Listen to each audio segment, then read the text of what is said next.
bingi owange nga n'obulumi sibulira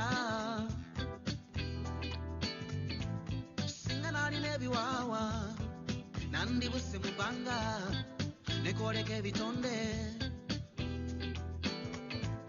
singa nalina ebiwawa nze nandibuse mu bbanga nekoleka ebitonde kubanga nkwesunga baby nkwesunga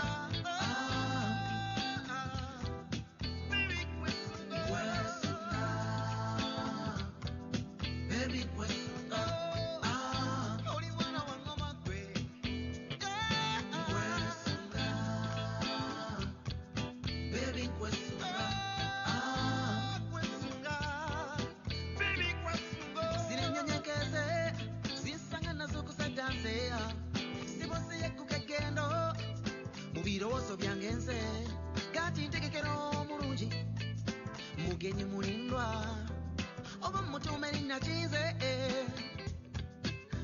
ono mwana wa ndege ono mwana wa ngoma gwe ono mwana wa ndege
ewaffe wala nnyo ewaffe wala abanjagala okukokya yennaakokya n'aniize abaffe babula banyumirwa luzungu labanga ebyaffe bibula ndabinze ndabinze ndabinze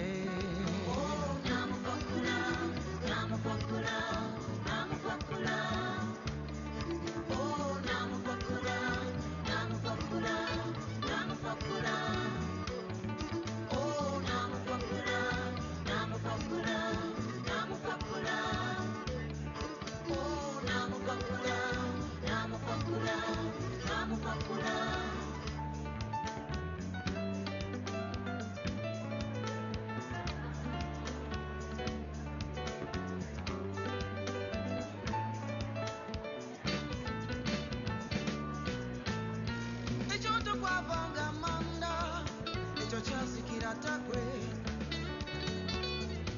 kwe twayigiranga okukosa kwe twayigiranga okufuma bangi ke twasomeranga emirimu laba n'empisa zaffe gwe olulimi kwe twasomeranga naye olwaleero guno omulembe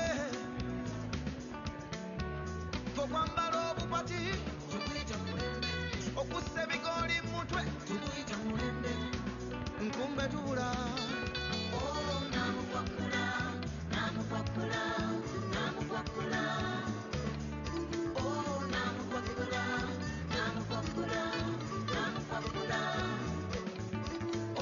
namukwakula namukwakula namukwakula namukwakula namukwakula namukwakula namukwakula.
Welcome, everyone.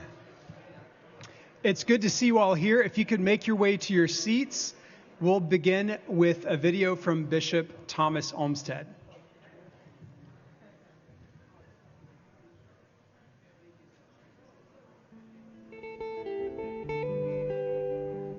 Good evening. For those of you who do not know me, I am Bishop Thomas Olmsted of the Diocese of Phoenix, and I am honored to have been invited to be with you tonight. I wish it could have been in person. I have a long relationship with E3 Africa. From the time Father Robert Aliunsi, now pastor of St. Andrew the Apostle, first came to me seeking advice about the organization nearly 14 years ago. At the time, Father Robert was pastor of St. James in Glendale, and he informed me about his growing ministry there that was supporting the education of children in need in his native country, Uganda. Those early discussions, upon my advice, quickly led to the formation of the 501c3 charitable organization known now as E3 Africa. Since then, I am happy to have seen the success and growth of the organization through the lenses of some of the students who visited me a few years ago.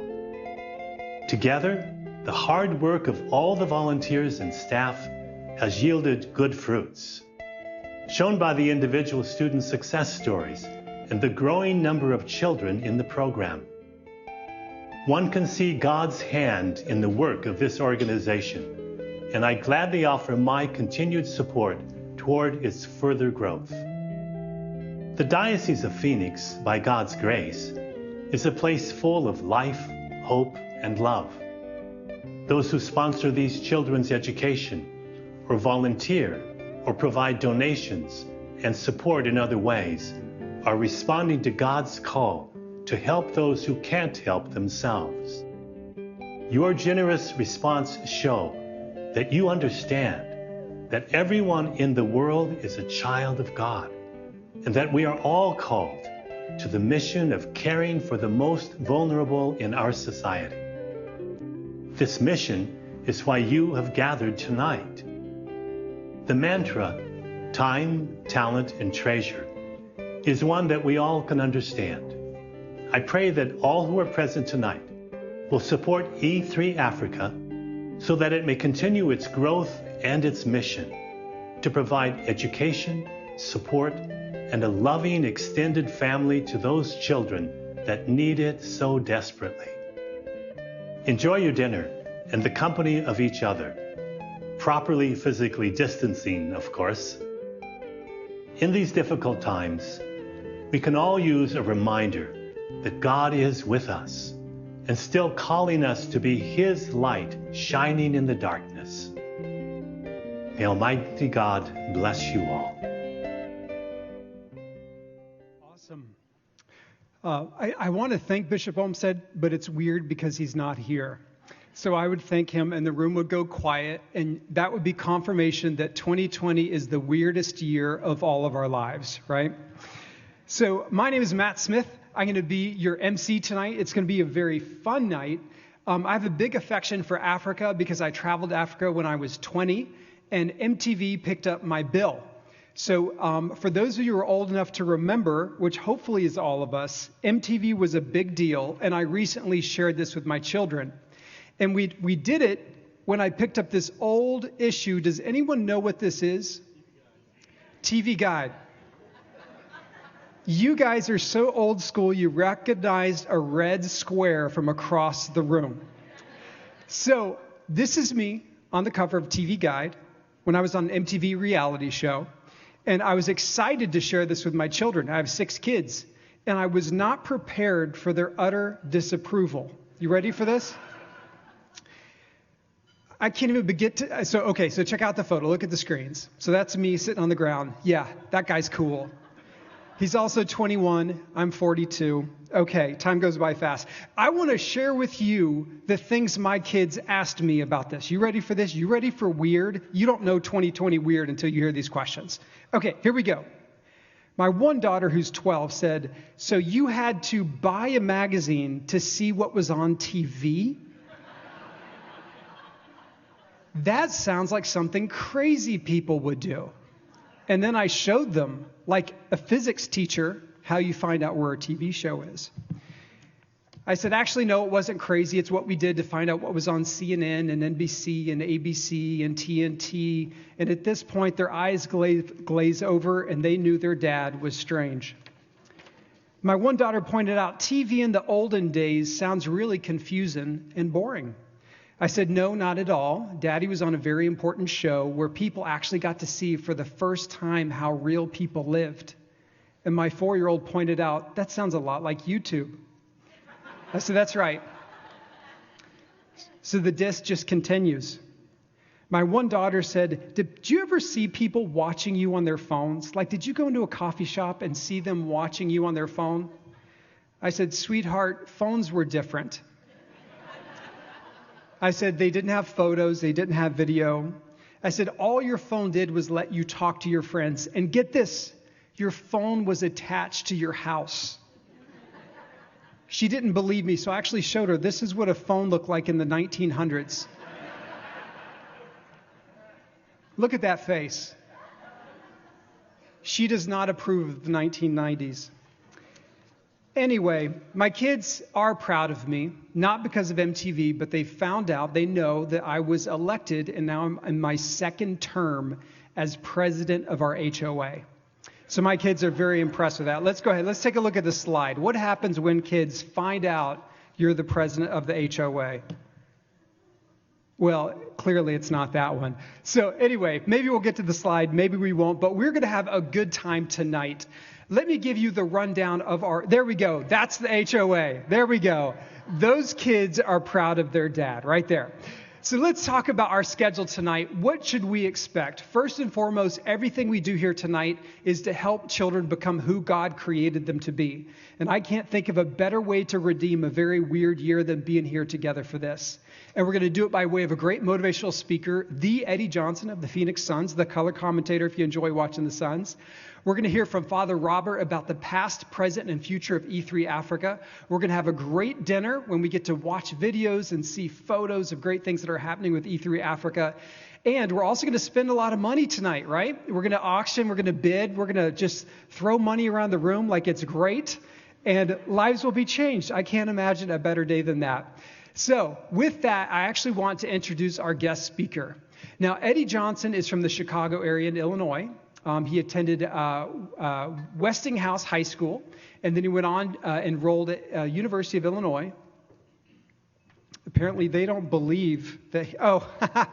Before I introduce Eddie, can I introduce you to some of our friends joining us from Zoom from around the world? Is that going to sound good? Let's take a look at the screen and see if we can see some of our friends joining us from around the world. This should be fun. Oh, there we go. Look at those faces way back. Come on, let's see them one more time. That's right. I can see you. I'll wave to you. Pretend I'm on Zoom. That's right. Pretend we're working on Zoom. There we go. Awesome.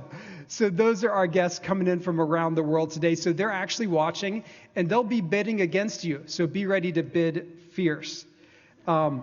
Anyway, is there Roger Lang in the house? Roger Long. Roger, are you here?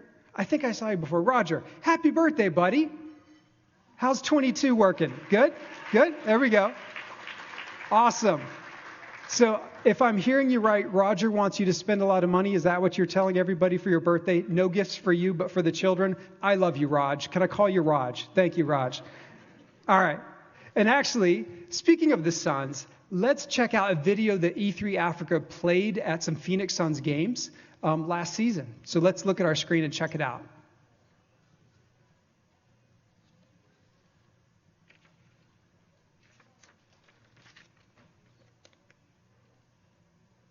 In Uganda, many children cannot afford to attend school due to poverty and lack of resources. E3 Africa is passionate about changing lives through education, one child at a time. Through sponsorship, you can help empower a child to become a future leader for peace and positive change in their community. Will you sponsor a child and transform a life today?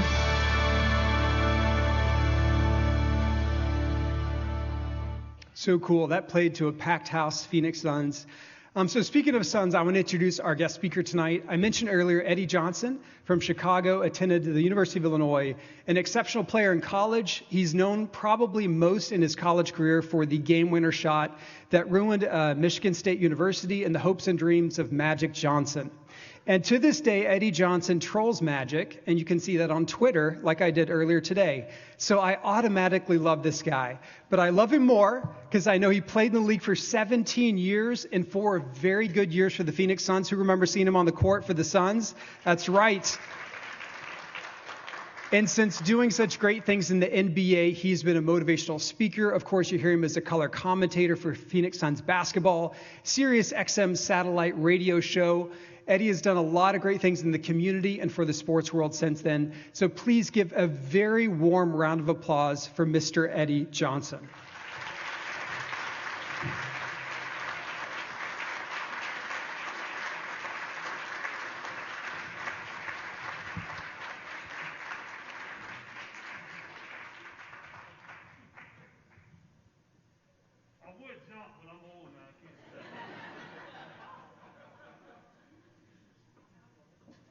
supposed to throw these I will talk with my mask off, so don't worry. Who wants this shirt? It has my signature on it.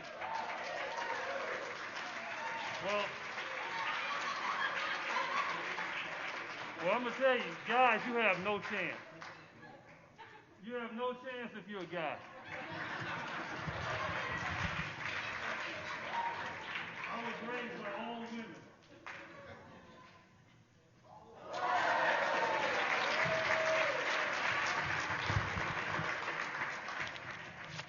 Yeah, you have to give women their respect. Strongest creatures on the face of the earth. Guys, you agree, right? All right. First of all, thank you, E3 Africa, for having me. Thank you all for allowing me to come tonight.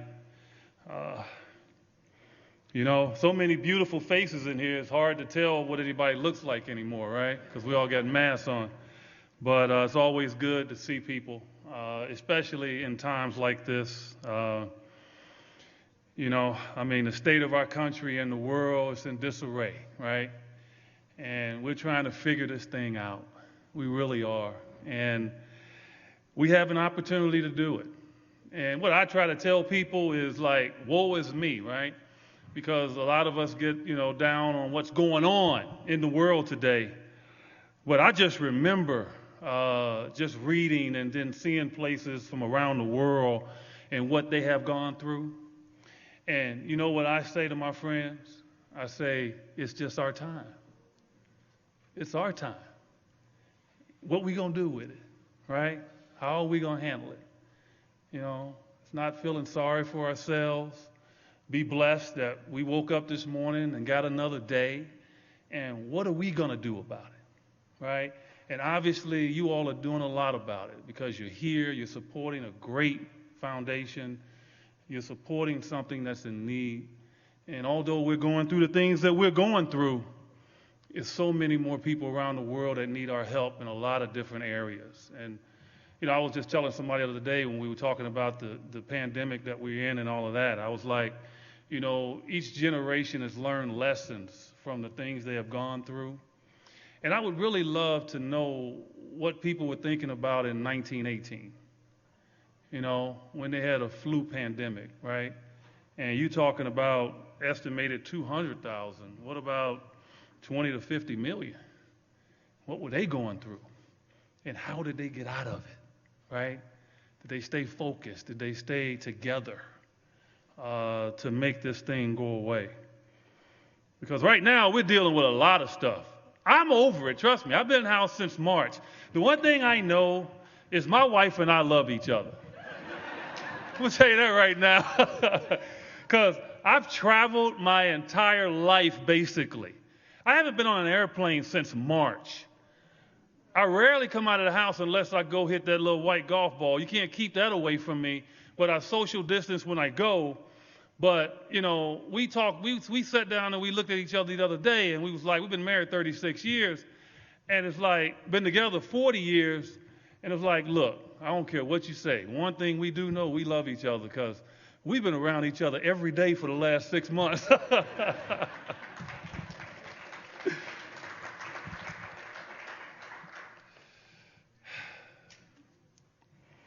And so, you know, I was a history major, so I read a lot. And, you know, my degree was really, I studied wars, you know, and I studied other languages, even though I don't know them much more now because I'm 61 and my memory's gone. But I traveled all over the world. I've had a great life. And, you know, the one thing I know is that there's so many more things going wrong in our world outside of the United States of America. And it just touched my heart to just read the story of E3 Africa and the amount of money that's being raised and the amount of people that's involved. It made me feel good to know that people reach over across the water to help people in need. And when you talk about a country like Uganda, I mean, I kick myself every day because I lived in Athens, Greece for a year. And my wife and I said, you know, we're so close to Africa, we need to go, and we're so close to here and there. And I had been there a year. I was just so happy to hurry up and get back home. I didn't make that trip, but I'm definitely going to make that trip because I have a lot of friends that go. And just to see what's going on in Uganda, just to see a country of 25 million, 13 million, 18 years and younger, I mean, and struggling, you know, not being able to put food on the table every day, not having fresh water. Not having both parents. And we live a great life here. We do. And again, it touches me when I see that. I know what's going on. It's not like it's been oblivious to me. But now when I'm touching it, when I'm close, it just really hurts my heart to know that there's a lot of people out there suffering. And a lot of times I think we get selfish because we have so much. I can't even imagine not getting fresh water. You know, man, I took a nice shower before I came here.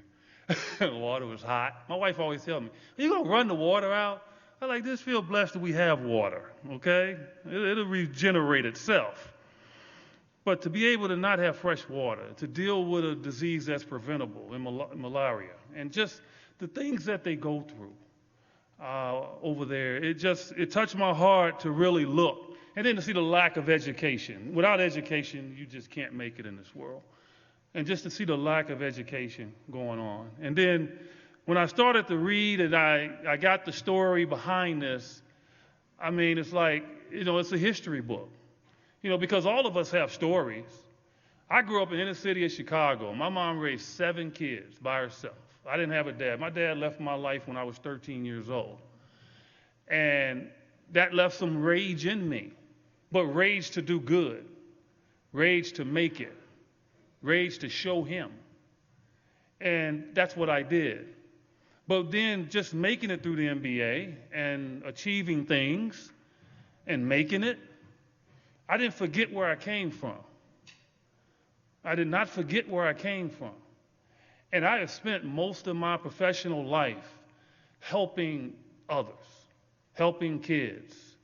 I developed an at-risk dropout program here when I was in my 20s in Phoenix. It's called Accept the Challenge. It was at Carl Hayton and South Mountain High School, where I would take a number of kids that were potential dropouts, and we built a curriculum for them, and I would reward them at the end of the year and take them on nice trips. And I walk around all the time now, and I'm running into these adults that's coming up to me, hugging me, and just thanking me and that's what you want, right? That's what you want. I have a program now, it's called Helping Hands for Single Moms. Because my mom was a single mom, she's my dad and my mom. I give her a Father's Day card and a Mother's Day card. And she's 91 years old right now today. And I told her the other day, I said, you know, I love the fact that you're living a long life, but you're breaking me. I'm not kidding you. I mean, new stove, new washing machine and dryer, but you know what? I'll give her anything, because if it wasn't for her, I would not have been able to make it. She's the one that made me go in the house on time. She kept me off the streets. She made sure I had the right friends. And lo and behold, that allowed me to concentrate on basketball, concentrate on my schoolwork. And all of a sudden, I had a chance to go to the NBA and played in the NBA 17 years. And after that, because of my education and segue into my next career, I've been calling Phoenix Suns games for 20 years coming up this year.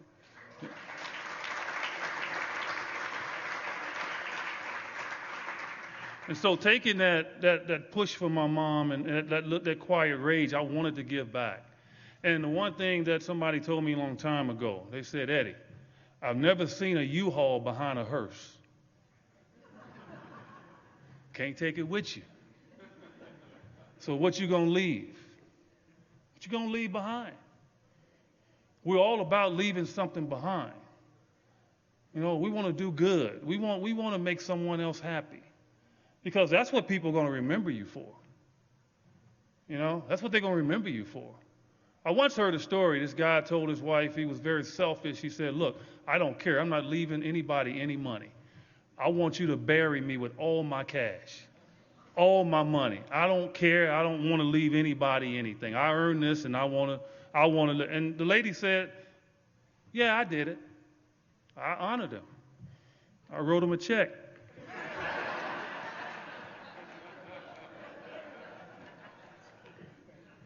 So when I see what Father Robert Ali Umzi, yeah, I got that right. What I see what he has done and Rosalie Weller has done for this organization.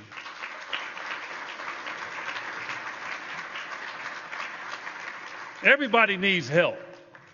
And when I read the story of Father Robert and just seeing how he grew up and 10 brothers and sisters and parents left his life 6 years old. His teenage brother had to raise the rest of the family and put him through school. How impactful that is. I mean, that's tremendous to have that focus. And sometimes we are so thankful, we're so lucky to have some of the things that we have in this country that, you know, we frown when the water just doesn't work for one day. What about for years? You know? What about wars going on around you? That's tough. And to be able to have the drive that you have, Father Robert, to be able to do that. And then come here and then sell your thoughts and your mindset to people in another country. That's powerful. That's powerful. You know? It really is.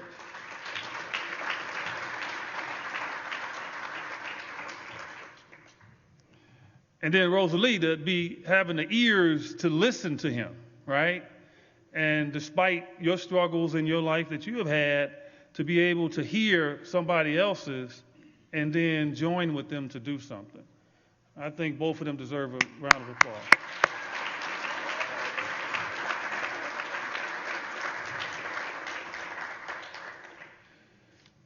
You know, I know a lot of you all in here are involved in the organization, and, you know, look, I've been with teams my entire life. I mean, I've had 12 coaches. They were all pretty much father figures for me. I was always the whipping boy. I was always the one that they would get on because I was always the one that liked to shoot all the shots. So that's fine. I mean, you can scream at me all you want as long as you let me shoot that ball. I don't care. All right, that was my mindset. But I understood what teamwork meant and leadership. And I met a guy, a 7-foot tall guy. His name was Rich Kelly. And he went to Stanford. He was a veteran on the team that I was on in Kansas City. And Rich used to always stare at people. And we used to wonder about Rich Kelly. I used to be like, why are you staring at people, right? So one day I happened to be sitting next to him. And he said to me, you know, he was staring. And I was like looking at him, he's just staring at people. And I said, Rich, why are you always staring at people? Well, he said, Eddie, you know, how do you get to know somebody unless you watch them from afar? And I'm like, yeah, that makes sense. And he says, you know, when guys come up to you and get on you about taking bad shots or shooting the ball too much, you can snap at them every now and then. But have you ever snapped at me? I'm like, no. He said, you know why? Because I knew how to approach you.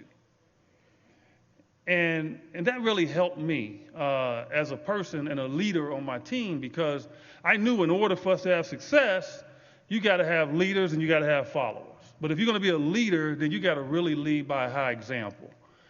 And I know that's what you all are doing here. You're trying to figure out a way to continue to build this organization up. And I'm just going to tell you, everybody can't be the head chief, right? Somebody has to lead and others have to follow. And the bottom line is to what? Reach a finish line where everybody's rewarded by the success of your organization. And a lot of times that's the most difficult thing to do, because everybody wants to be the hero. But everyone's the hero. No one stands out. And again, I just applaud you all for just moving forward and basically coming out of the house in these times of struggle and not knowing and not really knowing what's going on, where to go, what to wear, and all of that, because we get so many messages. It's just, I applaud you for just walking out of the house and coming here and sitting here and helping this wonderful organization. So you all deserve a hand for that.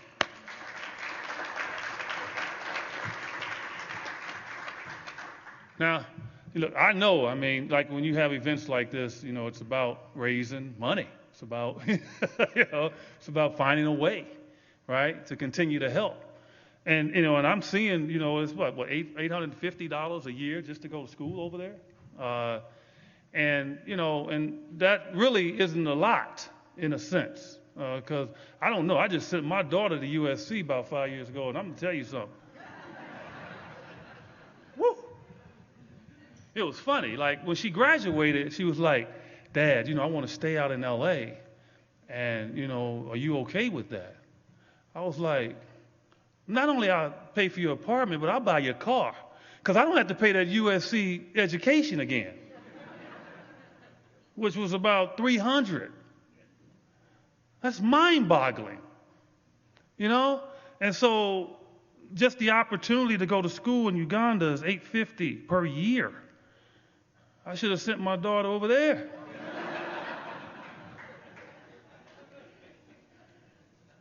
But I understand building a lot of projects, like with the school, which is pretty much done.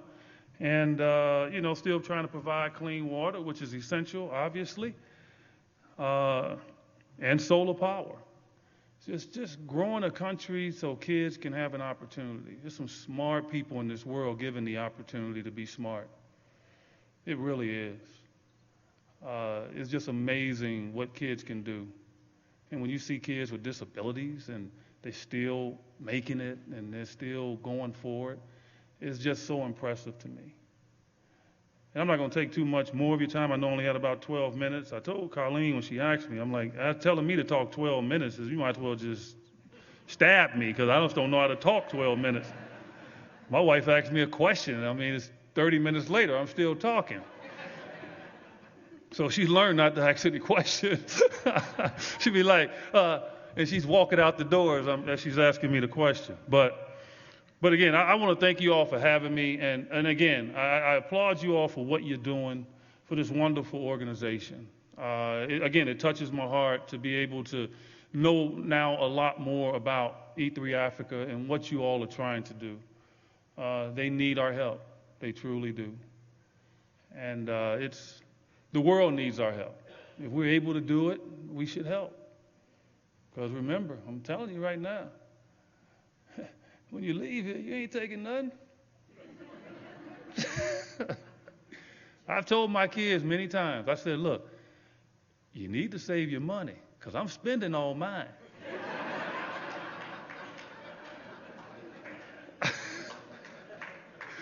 I didn't work all these years to leave it for you. To just lay up in the house now and don't do nothing? Nah, ain't happening. I leave you enough to go get you a car, a bus fare, you can go to work. But yeah, that's important, is to leave something behind. And so I want to thank you all again for having me. I hope you have a tremendous night.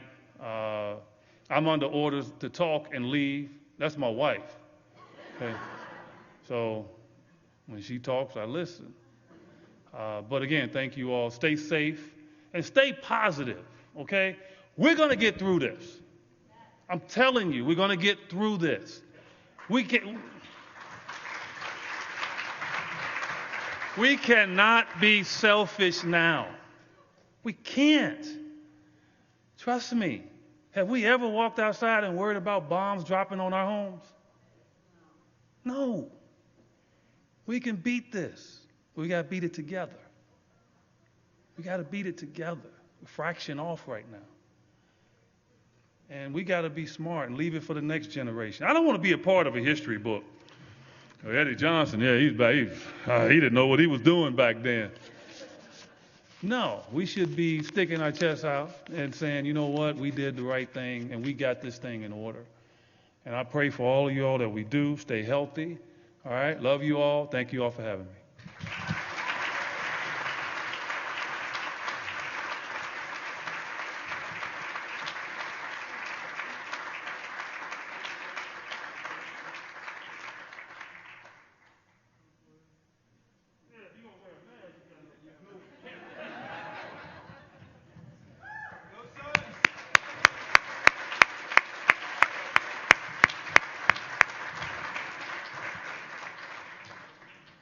Can everyone take a look at this microphone adjusted for Eddie? Check this out. Ready? Eddie, now normal person.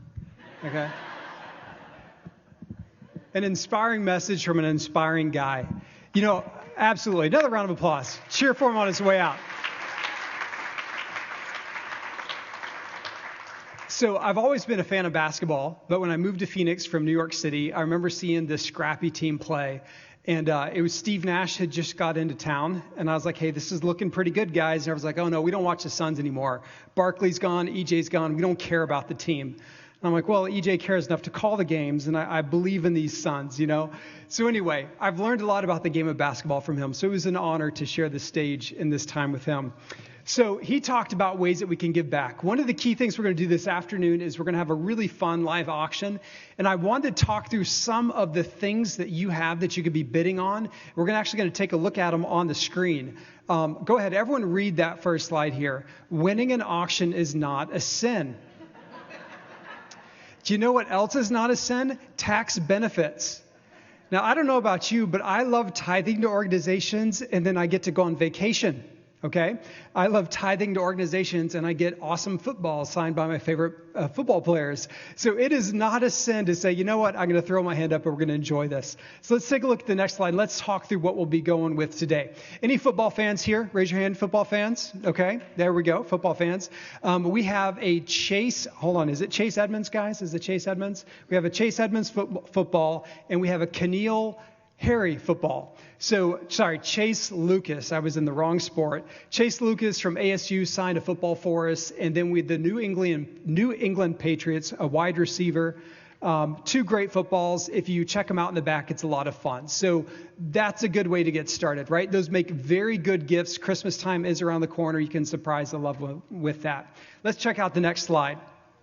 Okay, let's get real, guys. Gaze upon that screen and the glory that is a new air conditioner. Go ahead. Get greedy and envious, okay?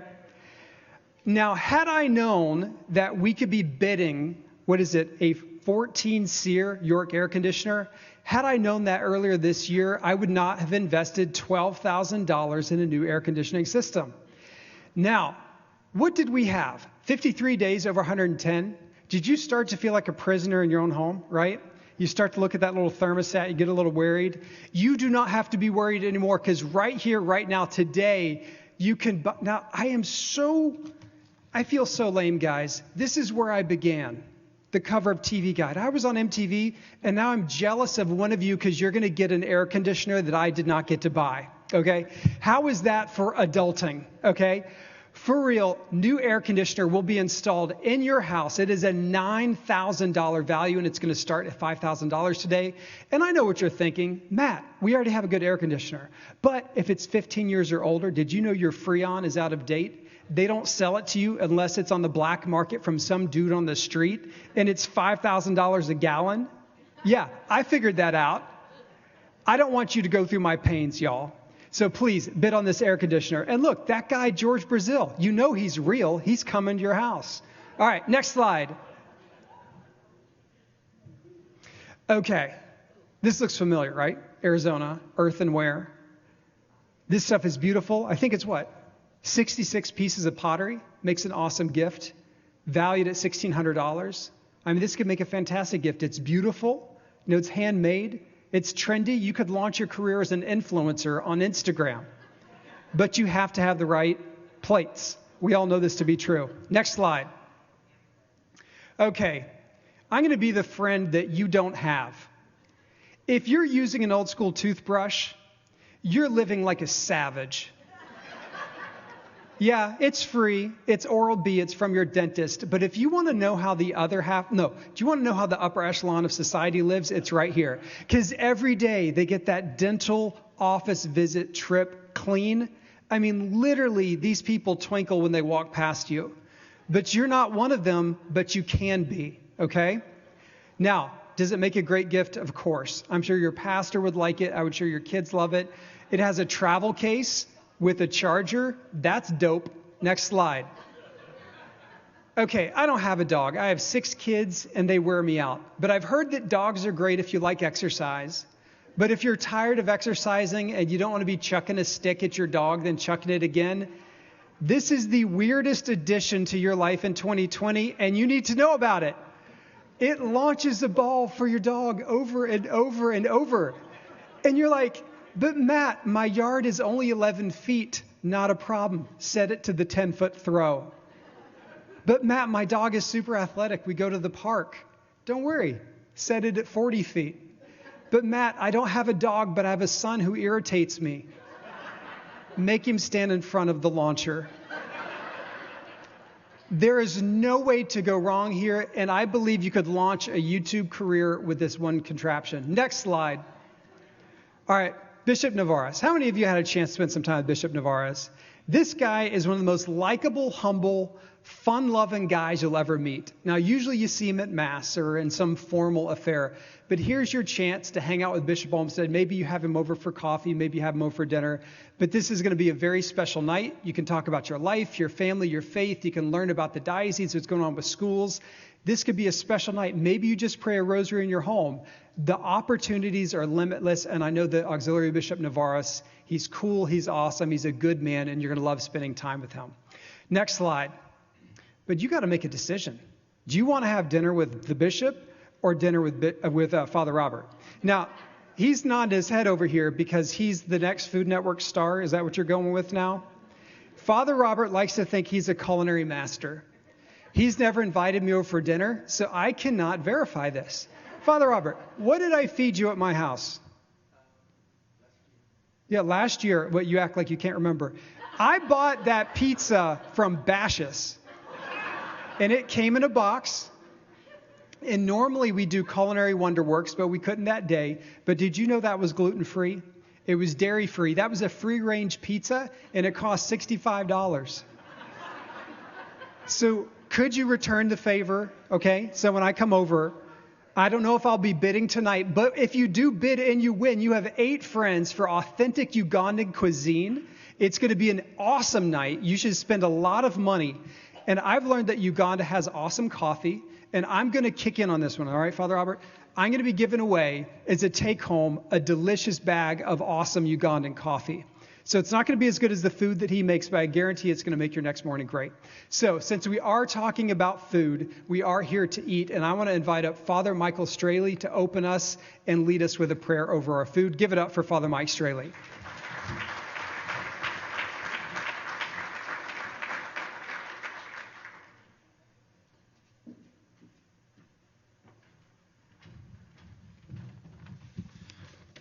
Good evening.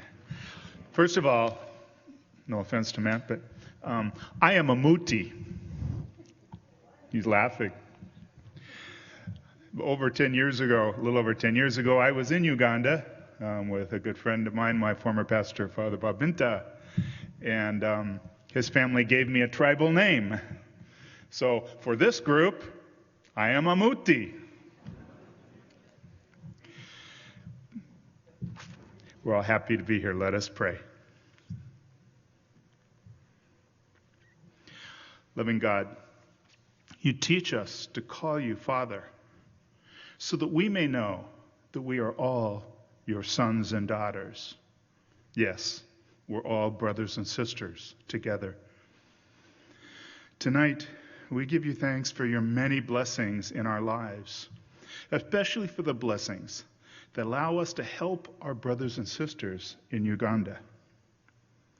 We pray that the work of E3 Africa continue to empower young men and women through education to serve their country, their church, and the world. Loving Father, bless our time together, and especially bless those young people who enrich our lives through E3 sponsorships. And especially tonight, I pray for Jerry. Who else? Sponsors. Who else should we be praying for? Those of you that sponsor children. Who should we be praying for?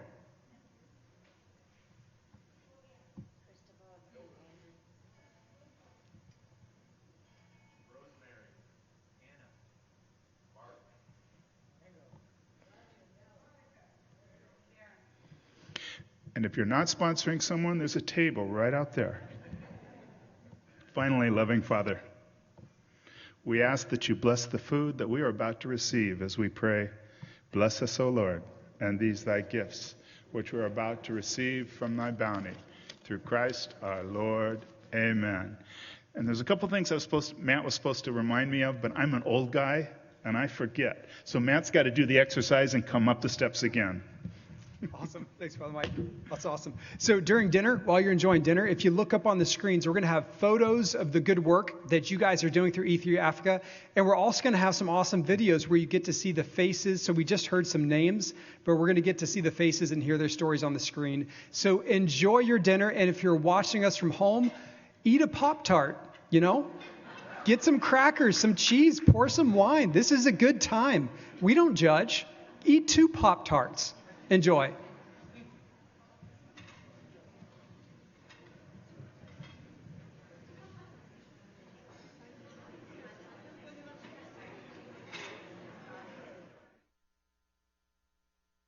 In Uganda, many children cannot afford to attend school due to poverty and lack of resources. E3 Africa is passionate about changing lives through education, one child at a time. Through sponsorship, you can help empower a child to become a future leader for peace and positive change in their community. Will you sponsor a child and transform a life today?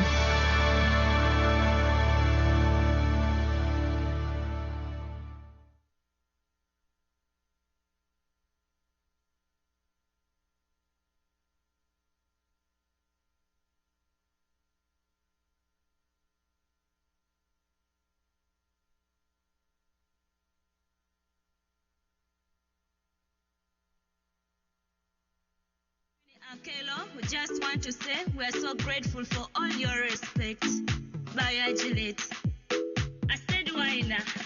Thank you, our sponsors. We are happy to see you today. May the Lord keep you and He bless you. And the honor we give it to you. Welcome. Thank you, our sponsors. We are happy to see you today. May the Lord keep you and He bless you. And the honor we give it to you. Welcome. Amatabuanyi amahe retro. Amatwanyira tati dranya dela manirisi. Esukolanyiko amalidriniyo. Ambayo oduti winingilaka. Could it not be for your support today? We have been what we are just today. I'm now a doctor, a lawyer, teacher. It's a hell that I am what I am today. Thank you, our sponsors. We are happy to see you today. May the Lord keep you and He bless you. And the honor we give it to you. Welcome. Thank you, our sponsors. We are happy to see you today. May the Lord keep you and He bless you. And the honor we give it to you. Welcome. Special regards to you, all our sponsors. May the Almighty God bless the works of all your hands. And then may He give you a sound of mind. Roberto, Raphael, we just all love you. In education, our livelihood depends on all your hands. We are so grateful for your all support. We are so happy. We just have to.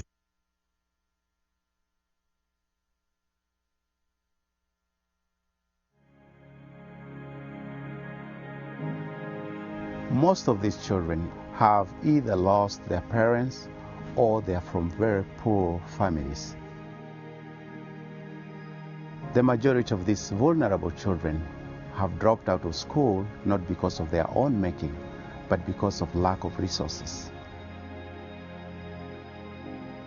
The poor have no access to quality education.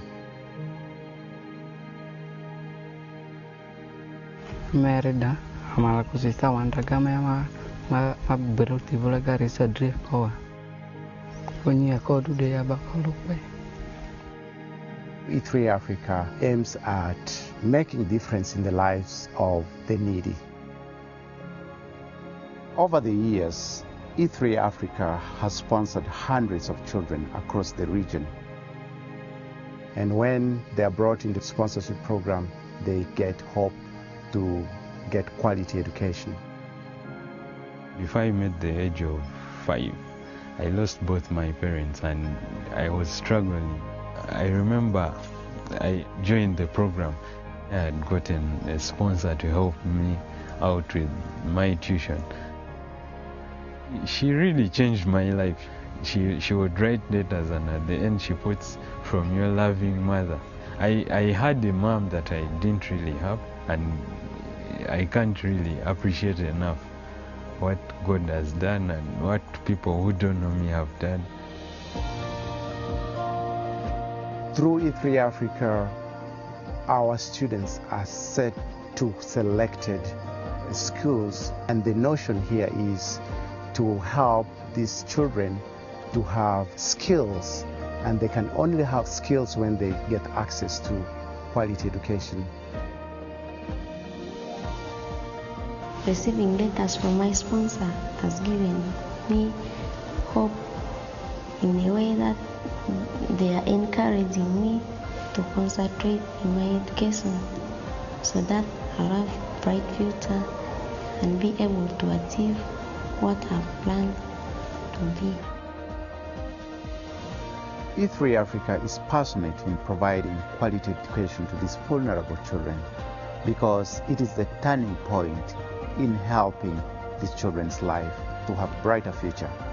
Many people are doing this for people they don't know, and the world will be better with time if we all join the campaign, you know.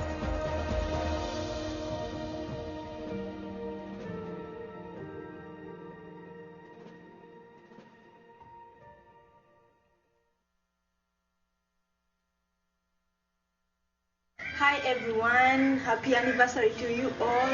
I'm Asio Martha at Gombe SS. I'm doing history, art and geography, and I'm proud to be part of ENU, hoping to be a successful financialist. And a special thank you to my dear sponsors, Anderson and Christine. May God bless you. Peace to all of you.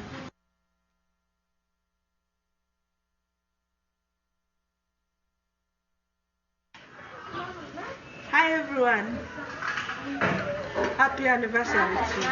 I can feel you're all having a great time and it's a moment worth celebrating. My name is Susan, for those who don't know me, and I'm the Vice Chair of the EENU Uganda. I'm so happy to be part of this team and to commemorate this special day, this whole 19-year of service to the community and especially the needy children of Uganda. I must admit that it has been possible because of the good working relationship that we've had as the two boards, the US board and the Ugandan board, built on mutual trust and understanding. We've been able to move things to a commendable moment that is quite memorable today. I bless God for each one of you. I bless God for our donors, for our sponsors, for every big heart there, the individual families who have made it possible to change lives of the Ugandan children who were affected by the wars. We commend all your struggles to God and ask God to bless you abundantly. I thank God for making the dreams of our co-founders, Father Robert and Mama Rosalie, to come true, that today we join in as a family and say thank you to God and bless His presence in the organization. Enjoy this special day. Happy anniversary. God bless all of you and continue to provide for all of us. Thank you.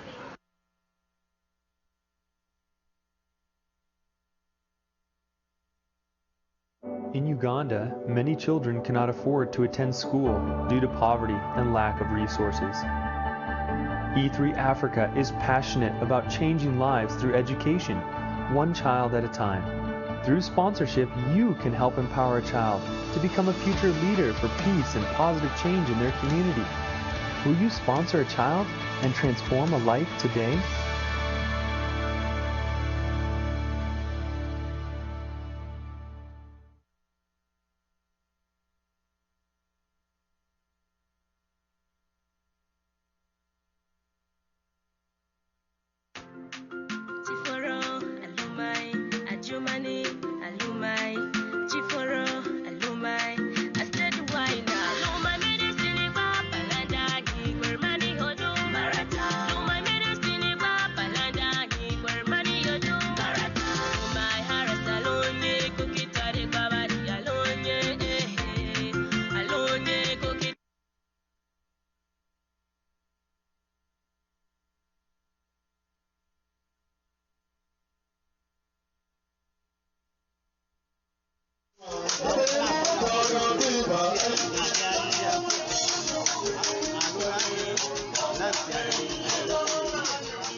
I come from the northern part of Uganda. That's the only place I call home, the only place I've known all my life. That was until the rebels came and destroyed everything.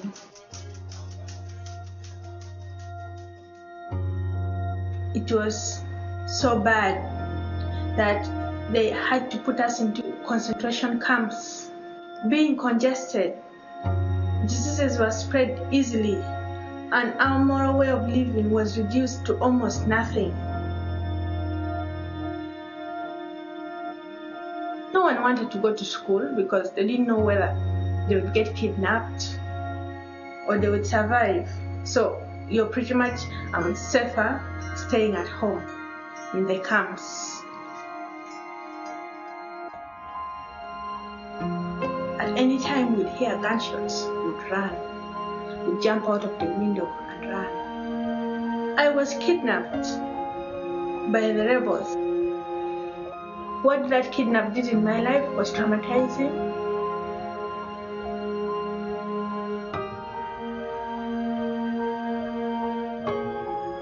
I still get nightmares, but because of education, the nightmares have reduced. I can read my Bible, I can speak in English, I can do a lot of things other kids that were not given this opportunity cannot do.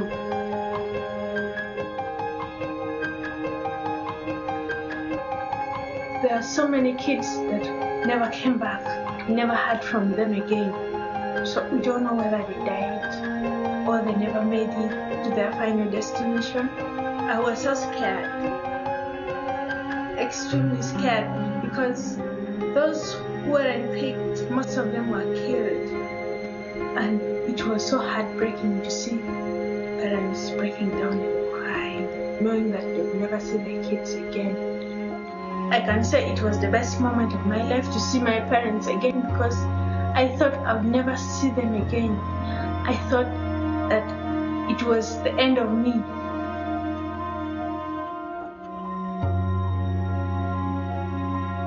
What I aspire to be is to help other kids like me, because of the war, we have so many kids that are traumatized, we have so many kids that are orphans.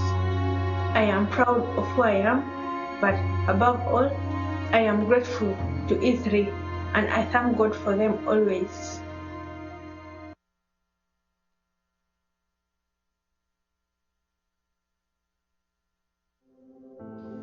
My name is Richard Opie.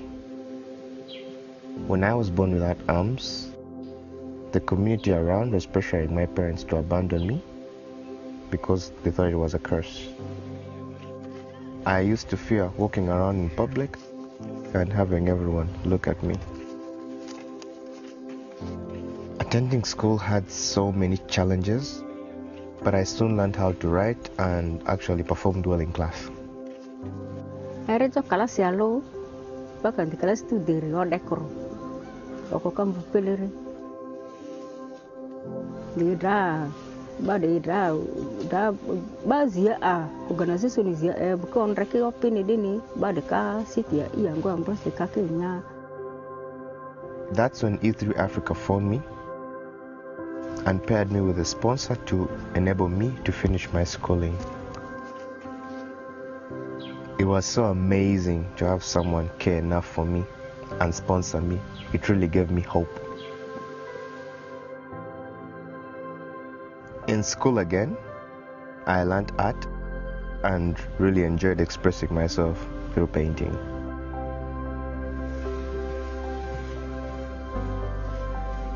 I am now in university working towards a degree in art and design. I would eventually like to get a master's degree and maybe even become a professor. I want to inspire others to press through any challenges of life and reach their dreams. Pele temane tangbanza, ama considero sa de sioba dra garo tiba buntur desa lari abisiwa. I give God all the glory in my life, and I'm so grateful for E3 Africa and my sponsor that opened the door for my future.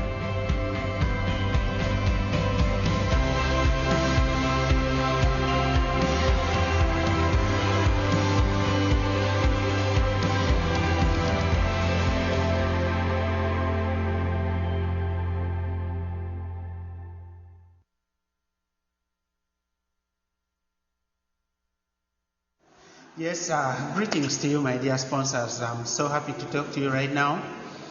I am Madarama Ikomanya. I'm a student of E3 Africa and pursuing a diploma in clinical medicine and community health. I'm so happy to talk to you right now because I am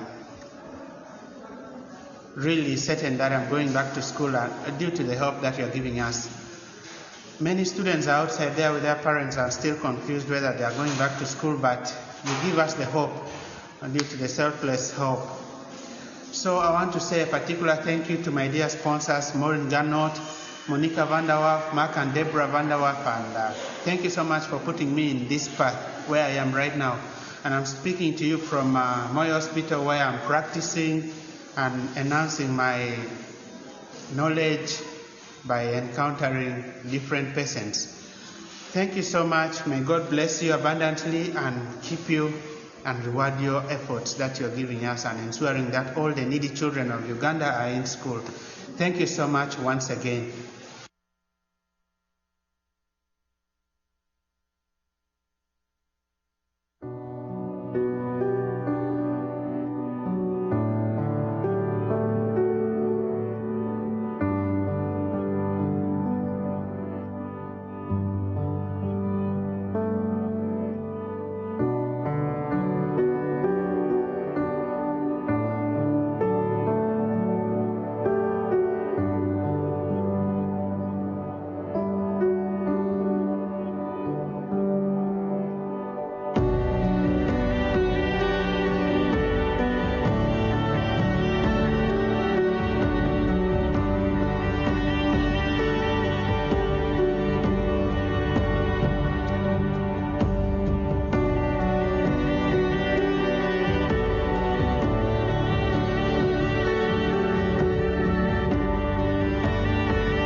Dear Father Leonzi Robert, Mr. Ambayo Joseph, Oduti Kerubin Peterson Peter, Winnie Akelo, we just want to say we are so grateful for all your respect.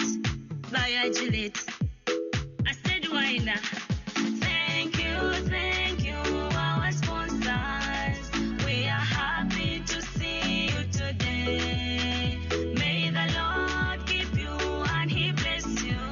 And the honor we give it to you.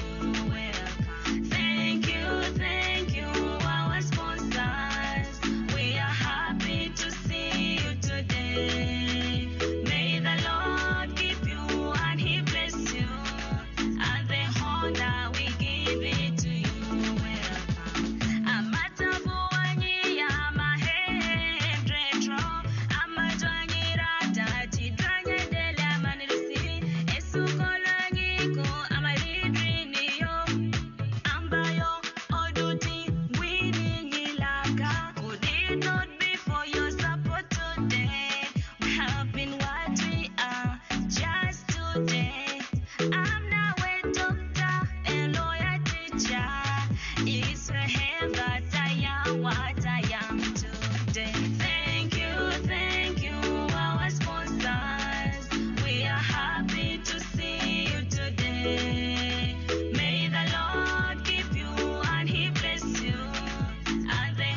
Dear Father Leonti Robert, Mr. Ambayo Joseph, Oduti Kerubin Peterson Peter, Winnie Akelo, we just want to say we are so grateful for all your respect.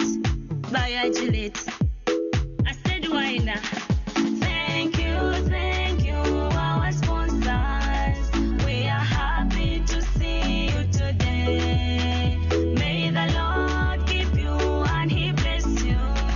And the honor we give it to you. Welcome. Thank you, our sponsors. We are happy to see you today. May the Lord keep you and He bless you. And the honor we give it to you. Welcome. Amatabuanyi amahendretro amajwanyira tati danyedele amanirisi esukolangiko amalidriniyo ambayo oduti wininilaka. Could it not be for your support today? We have been what we are just today. I'm now a doctor, a lawyer, teacher. It's for him that I am what I am today. Thank you, our sponsors. We are happy to see you today. May the Lord keep you and He bless you. And the honor we give it to you. Welcome. Thank you, our sponsors.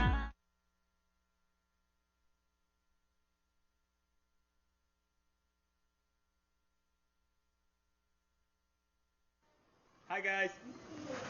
Hello. I sing me? I'm seeing me, but I sing me. I hope you can see me. Not that me. Yeah, me. Happy anniversary. God bless you all and thank God for the fact that He has kept you up to now. Doing the wonderful job you're doing. My name is Kedi Alvin. I'm a student of ENU. Some people know me, the others don't.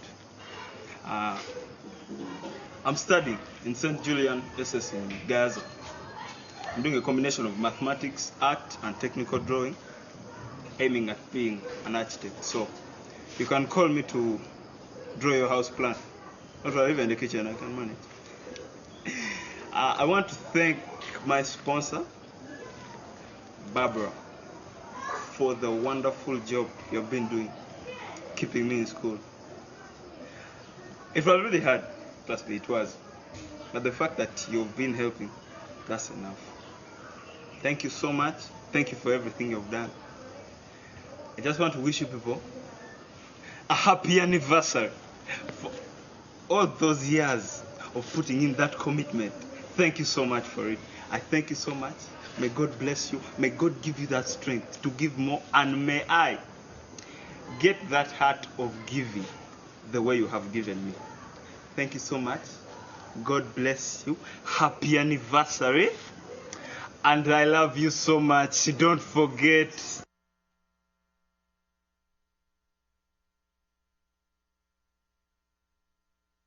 Dear Father Leonti Robert, Mr. Ambayo Joseph, Oduti Kerubin Peterson Peter, Winnie Akelo, we just want to say we are so grateful for all your respect. Bye, Juliet. I said, Wina. Thank you, our sponsors. We are happy to see you today. May the Lord keep you and He bless you. And the honor we give it to you. Welcome. Thank you, our sponsors. We are happy to see you today. May the Lord keep you and He bless you. And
Savanegame, Savanegame, muchirembacho echobutafa. Savanegame, Savanegame, muchirembacho echobutafa. Oh.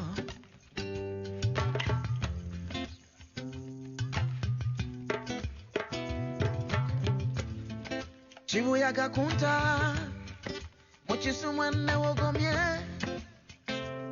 Oh, empewe nkomonse, avansiga debuswa. Sirina wakwe wogoma, yeah. Msina kikonge, mudungu. Kati mubyonna gwe nsigaza gwe okumponya. Savanegame, Savanegame, muchirembacho echobutafa.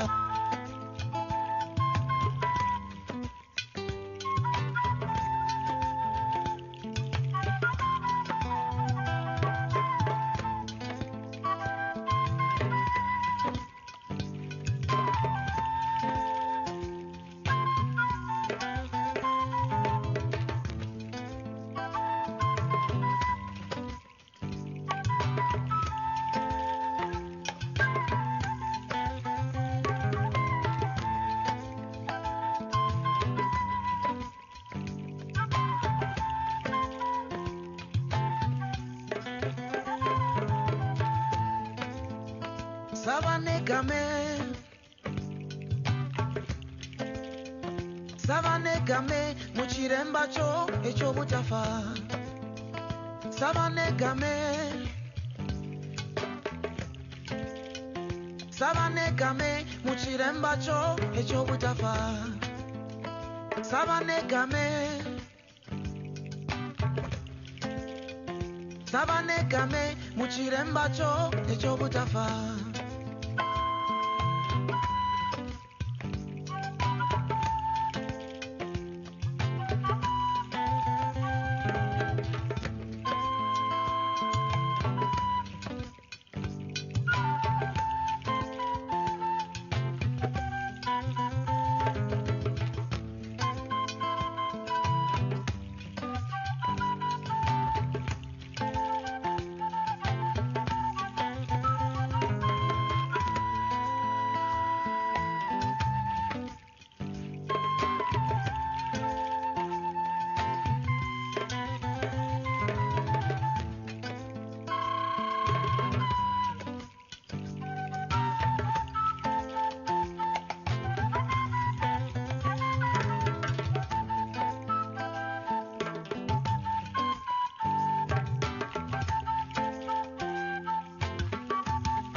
Savanegame,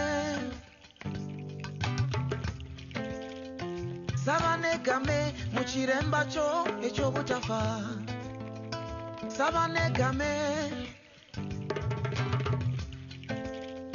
Savanegame, muchirembacho echobutafa. Savanegame, Savanegame, muchirembacho echobutafa.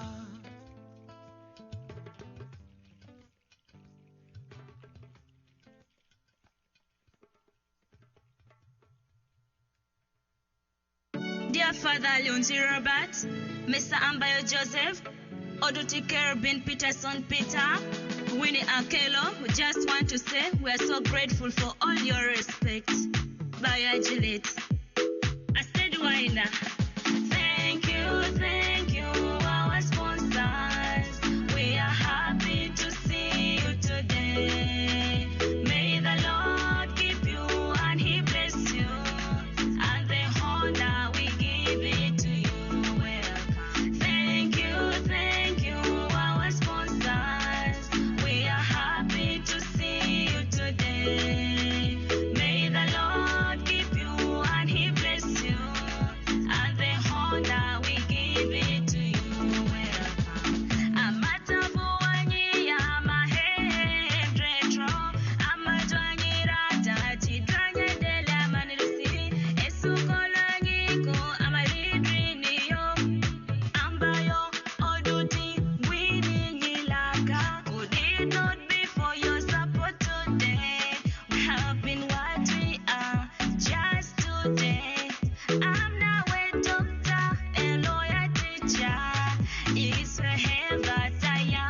what I am today. Thank you, our sponsors. We are happy to see you today. May the Lord keep you and He bless you. And the honor we give it to you. Welcome. Thank you, our sponsors. We are happy to see you today. May the Lord keep you and He bless you. And the honor we give it to you. Welcome. Special regards to you, all our sponsors. May the Almighty God bless the works of all your hands. And then may He give you a sound of mind. Roberto, Raphael, we just all love you. In education, our livelihood depends on all your hands. We're so grateful for your all support. We are so happy. We just have to say thank you, our sponsors. We are happy to see you today. May the Lord keep you and He bless you. And the honor we give it to you. Welcome. Thank you, our sponsors. We are happy to see you today. May the Lord keep you and He bless you. And the honor we give it to you. Welcome.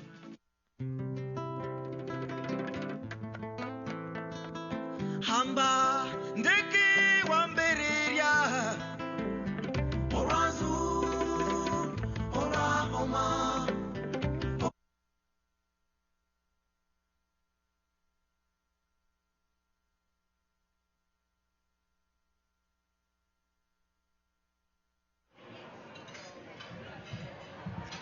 All right, welcome back.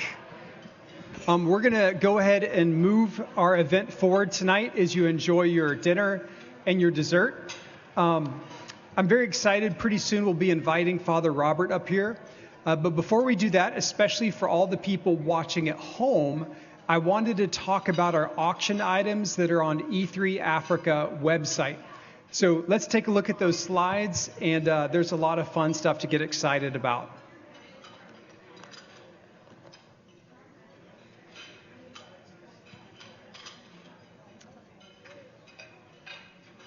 Okay, so these are ones, the auction ends on Monday. So if in our live auction today there's not something to your liking, be sure to check these out. The auction ends on Monday, so you have all day tomorrow to pray about it and to let the Holy Spirit tell you to spend all of your money, because that's how God works. And I want to talk about a few of the things. If you love golf and you love Monterey, California, pay attention to the upper left corner. If you love San Diego, she gave me a hand. She's like, okay, you ready to go? Online, E3 Africa, spend at least $100,000 and the Lord will love you. More, that's right. It's somewhere in the Bible, I can't remember.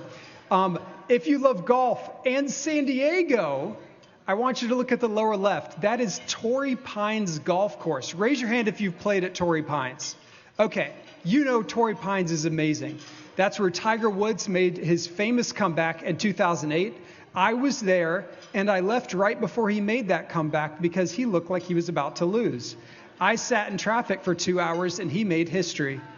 Okay, speaking of making history, the 2021 NCAA Final Four tournament that will be in Indianapolis at the Lucas Oil Stadium. If you love basketball, you're going to want to bid on that one. Let's take a look at the next slide.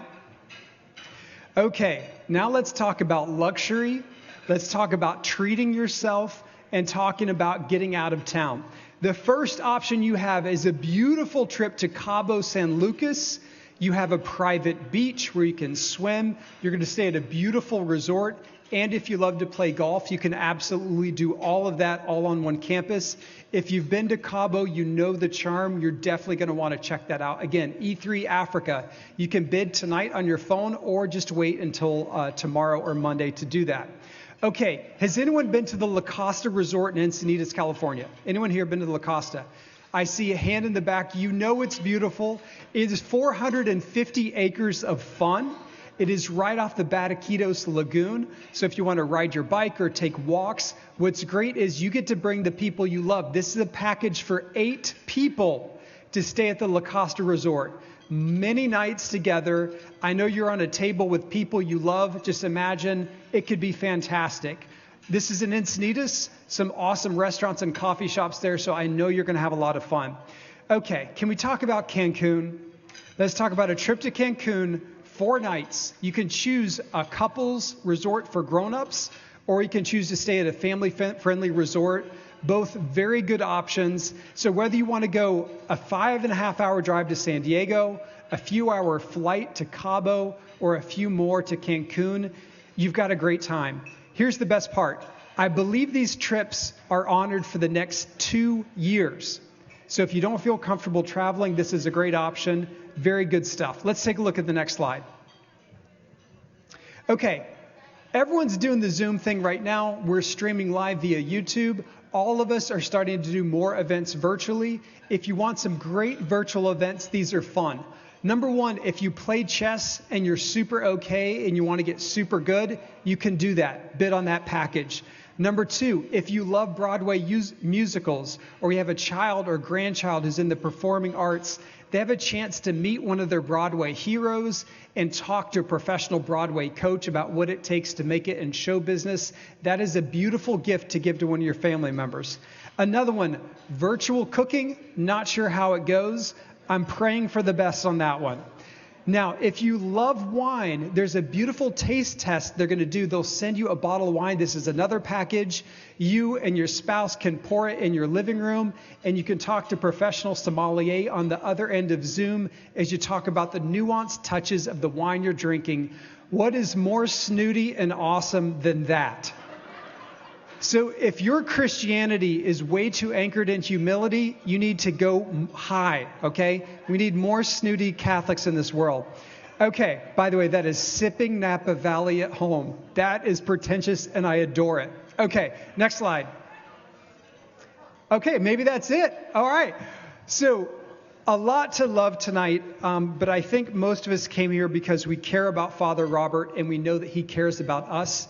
So he's going to talk about the past, then we're going to talk about the present, and then the future of E3 Africa. Please give a very warm, salt of the earth round of applause for Father Robert Aliunzi.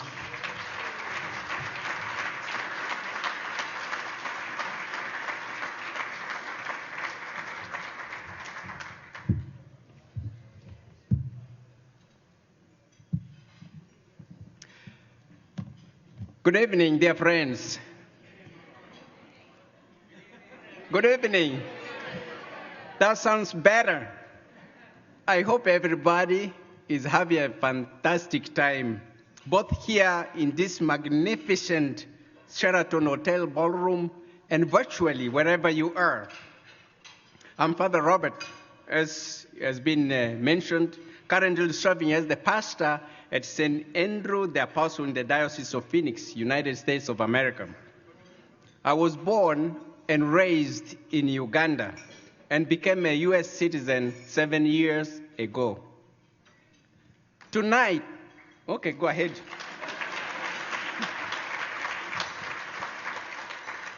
Tonight, we are celebrating 15 years of great success of our organization, E3 Africa, EENU.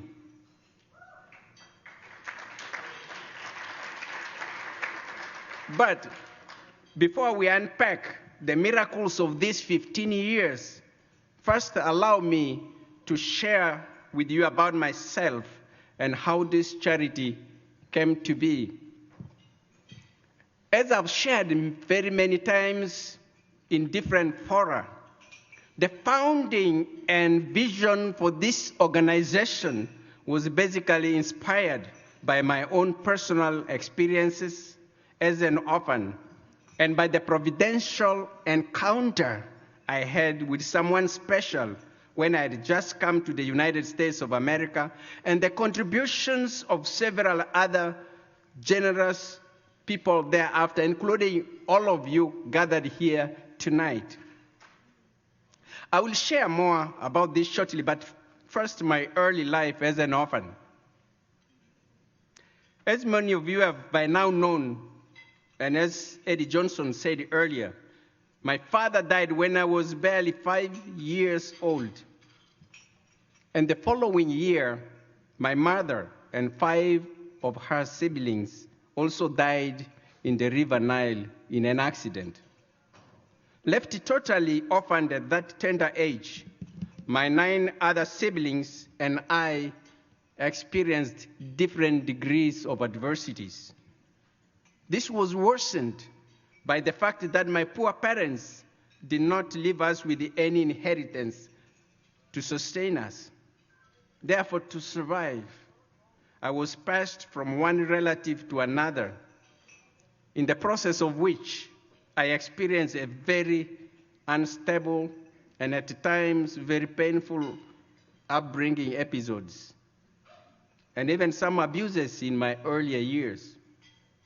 At times I felt unwanted and worthless because I was moved from one home to another. Starvation, severe illnesses, insecurities, loneliness, and pangs of poverty were my constant companions for a very, very long time. To make this already bad situation worse for an orphan, much of the earlier years of my life was lived under very violent military rules of dictator Idi Amin, and later the very brutal rebellion of a Ugandan rebel leader called Joseph Kony against the government of Uganda. During this particular rebellion, this rebel leader, Joseph Kony, and his infamous Lord's Resistance Army kidnapped over 20,000 young children, as young as 6 years for some of them, to make up his army. This was perhaps the most devastating of all the rebellions. And within this period, dear friends, spanning over 20 years, an estimated 100,000 civilians were killed, leaving behind many orphans, many widows, and a devastated population. So I witnessed firsthand the brunt of this war and its impact on orphans. However, in retrospect, in my case, I realized that even though my experiences as an orphan were not peculiar to me alone, I came to consider myself very blessed because God brought into my life at various stages kind and generous people like yourselves who took care of my needs, the most critical of which to me was an education. Yes, some of these generous people saw my potential and helped to educate me so as to reach my prized dream of becoming a priest. And yes, now I can confidently say that I am very successful and I am where I am precisely because of the opportunities offered to me and the way I seized them. I strongly, therefore, came to believe that God used education as a tool for me to achieve my dreams.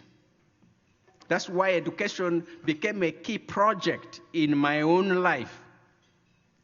Therefore, from the very beginning of my priesthood, I vowed that I will not stand by and watch an orphan or a poor child be denied an education simply because of circumstances which were not of their own making.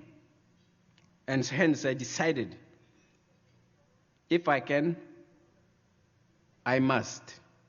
And Matthew 25:40 became my inspiration. Whatsoever you do to the least of my brothers and sisters, you do unto me.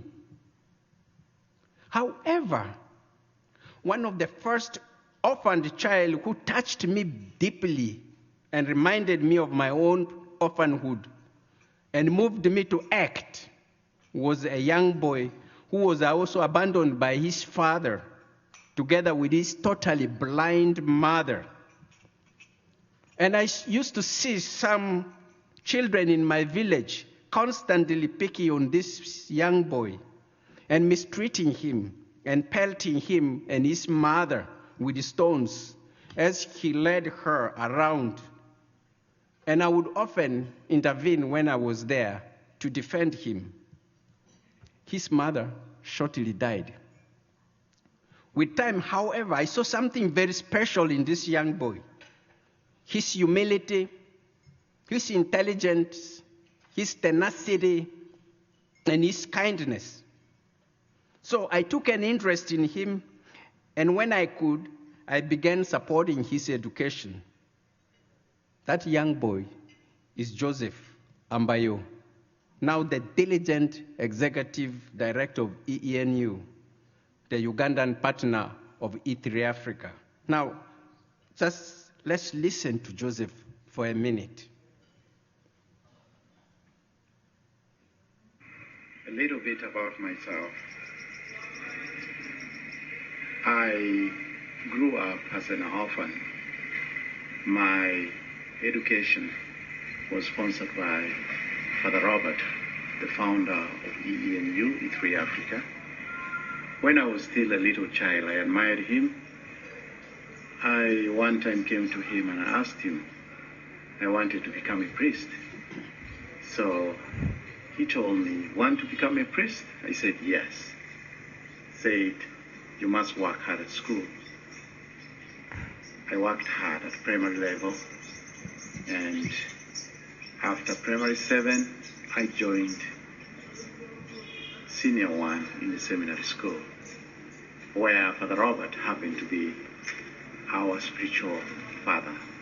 The spiritual father was popularly known as the spiritual mother, or the biological mother of the students. While in the seminary, I worked hard and I became a student leader. While I was serving the students, I had self-discovery of myself. A thought came I should not make a priest. So I came back to Father Robert, asked him, if I don't make a priest, what do you think of me? Father Robert said one thing, I want you to become a responsible citizen. That was an excellent answer. So I did not make a priest. I decided to go and join the university to study education and join the teaching profession.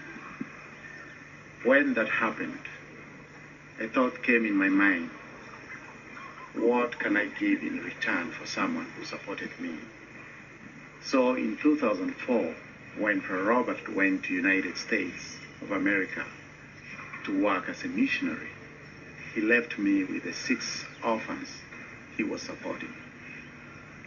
In 2005, he thought of founding a charitable organization with Rosalie Weller. So they founded E3 Africa, and I decided to volunteer as a coordinator of the organization. So in so doing, I felt I was giving back what I received in return. What inspired me in my relationship with Father Robert is basically the fact that he picked me from nowhere and supported me to become what I am today. So I thought I should do the same to others. So I became a foster father to all the sponsored students in the program. Once again, I would like to wish you happy celebrations. You are a foster father, you are a foster mother in the lives of the needy you are supporting in Uganda. They wish you all the best. They pray for you, and you are their existence. Thank you very much.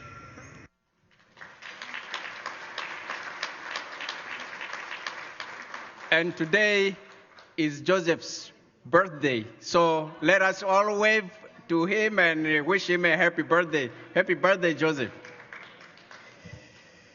However, it was when I was invited by the Jesuits to be a principal for a Sudanese refugee high school in northern Uganda that I saw the helplessness of many young people affirmed on a larger scale.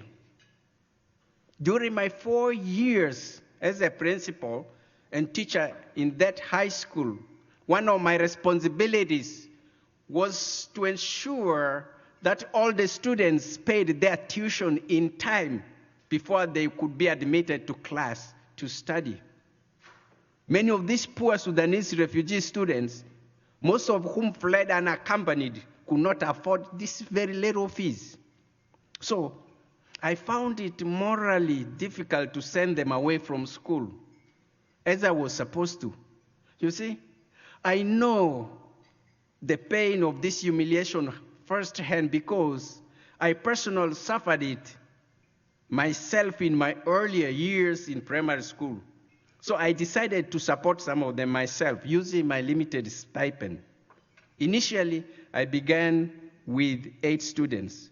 Today, all of these 8 young men and women from my high school, the Sudanese refugees, are very successful, like Joseph, and they are giving back to their communities in various ways because they have gotten an education. That's why education is a key project in my life and in the life of E3 Africa. I would like to ask you to please listen to just 2 more testimonies to corroborate this. And the first person testimony is going to be from Ujia Lucy Kenyi. Lucy was a very bright, active, and religious young altar server whose parents were too poor to support her education. Today, she's a trained secondary school teacher serving in Juba, the capital of South Sudan, and she has recently completed her master's degree in the United Kingdom. Let's hear what Lucy has to say.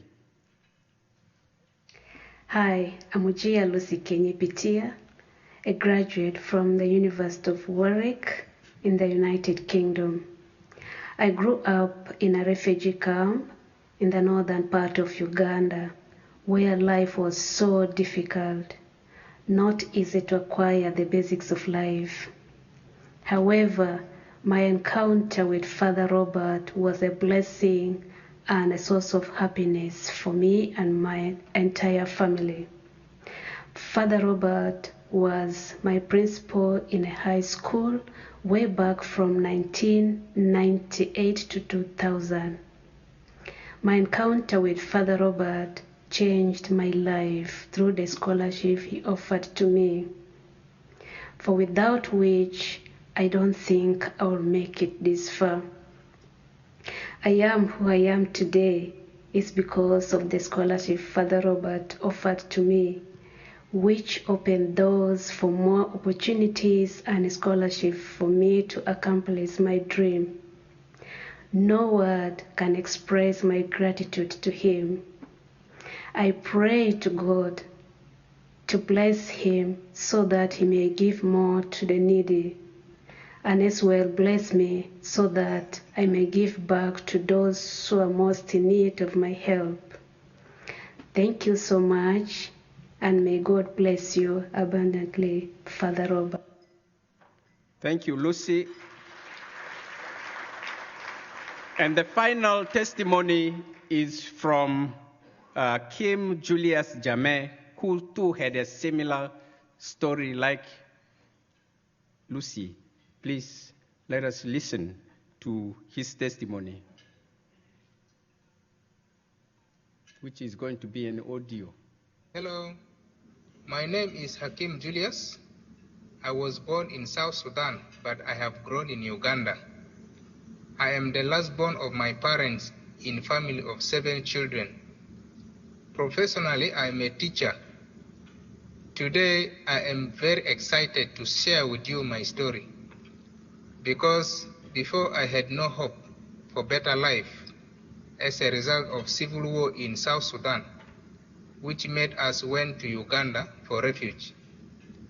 life was not easy that time from the camp. There was no hope for me to go ahead with my education after having finished primary school because my parents were not working since they didn't have formal education. We were only depending on the resource provided by the UNHCR to survive. But today, my life has completely changed when I met Father Robert in 1998. That was 22 years ago, whom he picked interest in me just for the first time I met him. After knowing briefly about me, he took pity on my situation when I shared about my background, especially when I was unable to further my education. Father Robert then started supporting me. He took me to stay with him in the mission, where he put me in one of the best primary schools to receive my primary 7 in 1999. He has given me hope for the future and also motivation to work hard so that I can achieve any success. Since that time, my life has changed.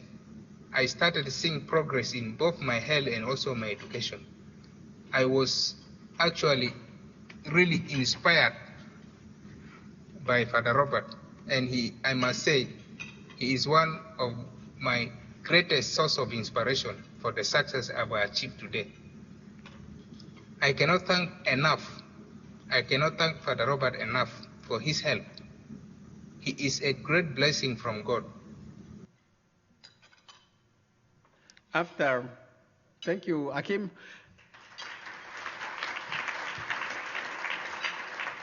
After that high school, then I went for another 4 years to Uganda Martyrs University, where I became a professor there. And while there, I added 4 more students who were basically Ugandans. Agnes, we had Julius, we had John Francis Chakisa, and Charles Dickens. Now, while I was in that university, I started to formulate plans to build a high school for poor children, especially from the war-torn part of northern Uganda where I come from. This is because, as I said, education is a key project in my life because of my own personal experience. Now, my vision for this school was not only to provide a quality education, but also to include within the dominant national curriculum an aspect of peace education that would inculcate into our young students values of peace and peaceful methods of conflict resolution. This is because most of these young children were born and socialized in violent war situations, which I believe they are likely to replicate if they are not intentionally helped with the necessary skills. No such secondary school, to my knowledge, exists in Uganda. That is why eventually we had the school we now have, St. Thomas Aquinas College in northern Uganda, about which we shall hear shortly. However, as I was planning for this type of school, God had other plans for me. Suddenly, one ordinary Sunday in May of 2004, my Superior General decided to send me to the US. I must confess at the time, I was not very, very excited about this assignment. But obedience is what I vowed, so I had to obey. As God would have it, nevertheless, my visa process worked amazingly fast, and I arrived at St. Thomas Aquinas Parish in Avondale, Arizona, 2 months later, which was on exactly July 19th, 2004, I remember, to a shockingly hot summer weather. Now, this was not the only shock that I was to experience, because there were many other cultural shocks in store for me. For instance, I was literally blown away by so many things, such as the wide road networks, the orderly traffic. If you should go to Kampala and see what I'm talking about. And the driving on the wrong side, on the right, where I was used to driving on the left. And I got into trouble once for doing that. And also different types of food, such as something like hot dogs, hamburgers, and now what I heard right now, desserts. And they were all new to me. I also experienced challenges such as operating microwaves, dishwashers, air conditioners, and so on and so forth.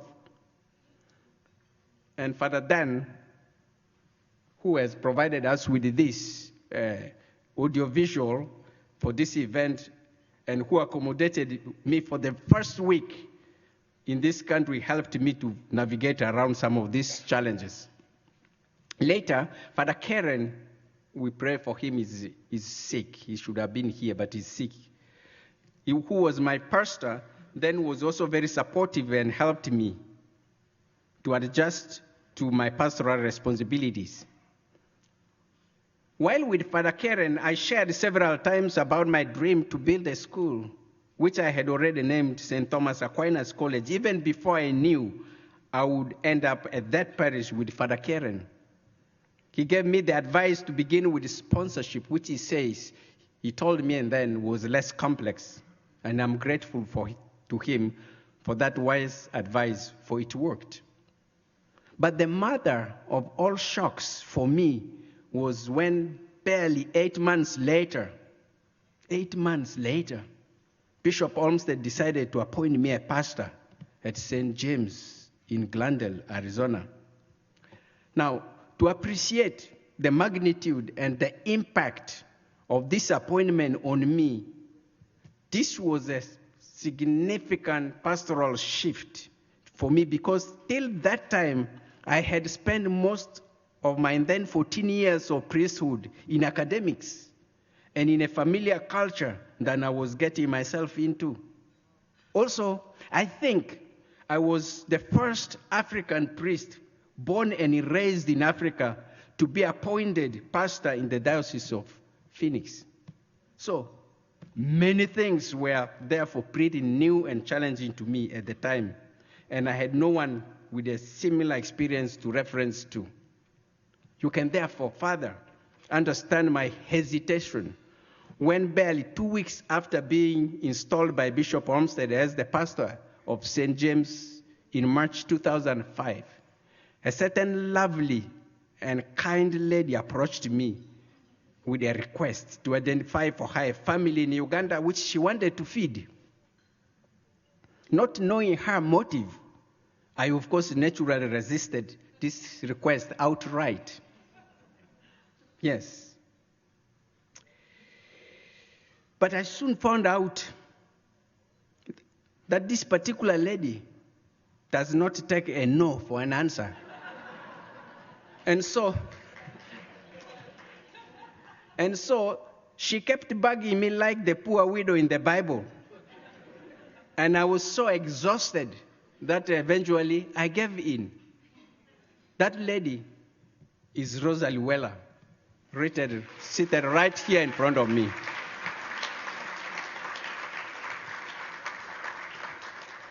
And those who know Rosalie will know what I'm talking about. She never quits. However, at the time, little did I know that my dream was being joined with the dream of Rosalie Weller, who was herself also being moved by the Lord to reach out to poor people in Africa, although for a different reason. Because of her own life experiences, she wanted to show gratitude for blessings she received in her family. But after resisting Rosalie several times, like I said, I shared with her my thought that rather than feeding just a family with food, I would rather educate a child or children in that family who would later do the feeding for life. I know that this works from my personal example. I then shared with her what I was doing with the education of the 12 children under my care and my desire to help educate children in northern Uganda who had experienced the devastation of Joseph Kony that I talked about. Rosalie was so moved by the story that she felt compelled to do something by sponsoring the first child from among those I was already sponsoring. That girl's name is Agnes, who happens to bear the same name as Rosalie's mother. Shortly after that, I suspect Rosalie convinced, and I would even say maybe compelled her son Joe to sponsor Richard Opie, who was born without arms. And if you see, Richard has an amazing story. She was born without arms, but she has gone on to become an accomplished artist. Now, I thought that was settled. But after some time, Rosalie came again to me and now suggested that we propose the opportunity for sponsoring the many kids that I was talking about in northern Uganda to the parish as a ministry. Again, I hesitated to do this until during one of those encounters, Rosalie told me to get out of the way of the Holy Spirit. She never quits. So I listened and obeyed her, but proposed to her that she presents our thoughts to the parish pastoral and finance councils for advice. And the two councils enthusiastically embraced the idea of this ministry. A few months later, the ministry was presented to the parish of St. James, who equally embraced it. And on that one single weekend, 40 orphans were adopted for sponsorship by St. James parishioners, and I'm so grateful to St. James for being the mother of this organization. That right there and then at St. James Parish was the beginning of a ministry which was later to become E3 Africa, whose mission is education, enriching, and empowering the youth of Uganda. But before that, it became necessary to put in place a structure in Uganda that would accountably administer the funds raised for the education of the children. So I decided to found EENU as a non-governmental organization in Uganda that same year, 2005. After that amazing reception this new ministry received at St. James, I thought it was prudent to inform the bishop about it so that I don't get in trouble. So Rosalie, Bob Palm, our first committee chair, and I then went to Bishop Olmsted and briefed him about it. He right away, as he said at the beginning, endorsed the ministry, which was operating now under its new name, EENU, but advised that we work to become a 501c3 non-profit in order to not only operate independently of St. James Parish, but also create the ability to reach out to other parishes for funds. That was one of the wisest advice ever received. And indeed, in 2007, we attained our status as an Arizona non-profit known as EENU USA Incorporated, but now doing business as E3 Africa. Even though the long-term strategy for this organization for me has always been to build our own school with the vision mentioned earlier, our first focus for the most part has been on sponsorship for the first 11 years. Since its inception, through many of you currently present here, and I'm deeply grateful to you, all of you, we have been able to educate over 100 orphans and poor children who are now able to give back to their communities, both in kind and financially, and we have had many testimonies to that effect.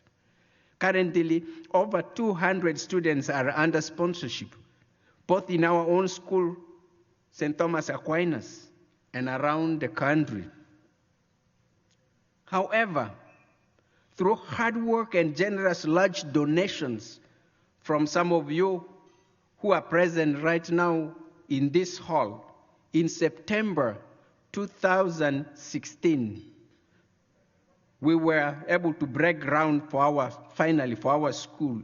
And in February this year, we were able to finally and officially open our own school, St. Thomas Aquinas College, RP, with an enrollment before the coronavirus pandemic hit of 206 students, with many more on the waiting list to go there.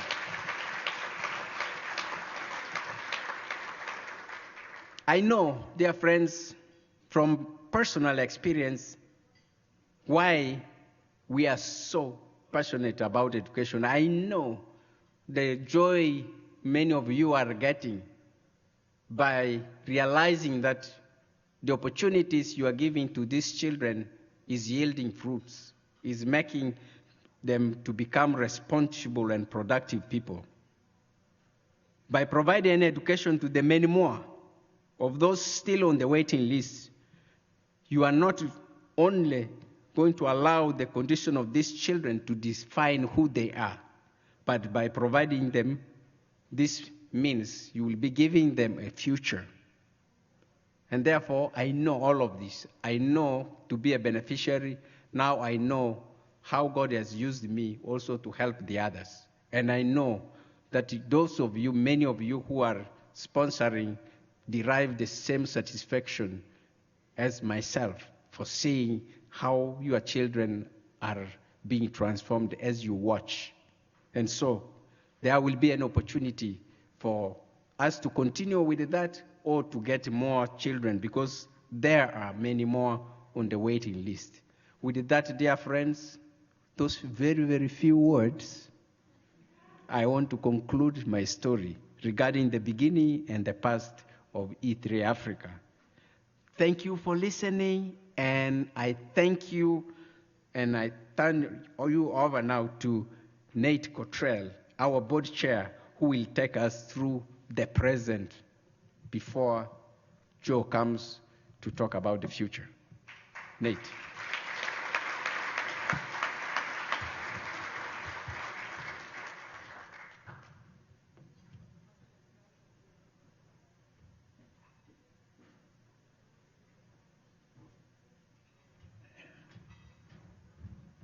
Good evening. Father Robert's always a hard act to follow, so I'll do my best. My name is Nathan Cottrell. I am the board chair at E3 Africa. Go to St. Thomas Aquinas, which in 2004 is where I first met Father Robert. 16 years later, definitely he's part of our family as much as anybody is, and we love him to death. The rest of my family over here, my parents, my wife, one of my kids, the one interpreting over there, they're all, he comes over for dinner, he's part of us. Let me see, do we have this slide? Okay.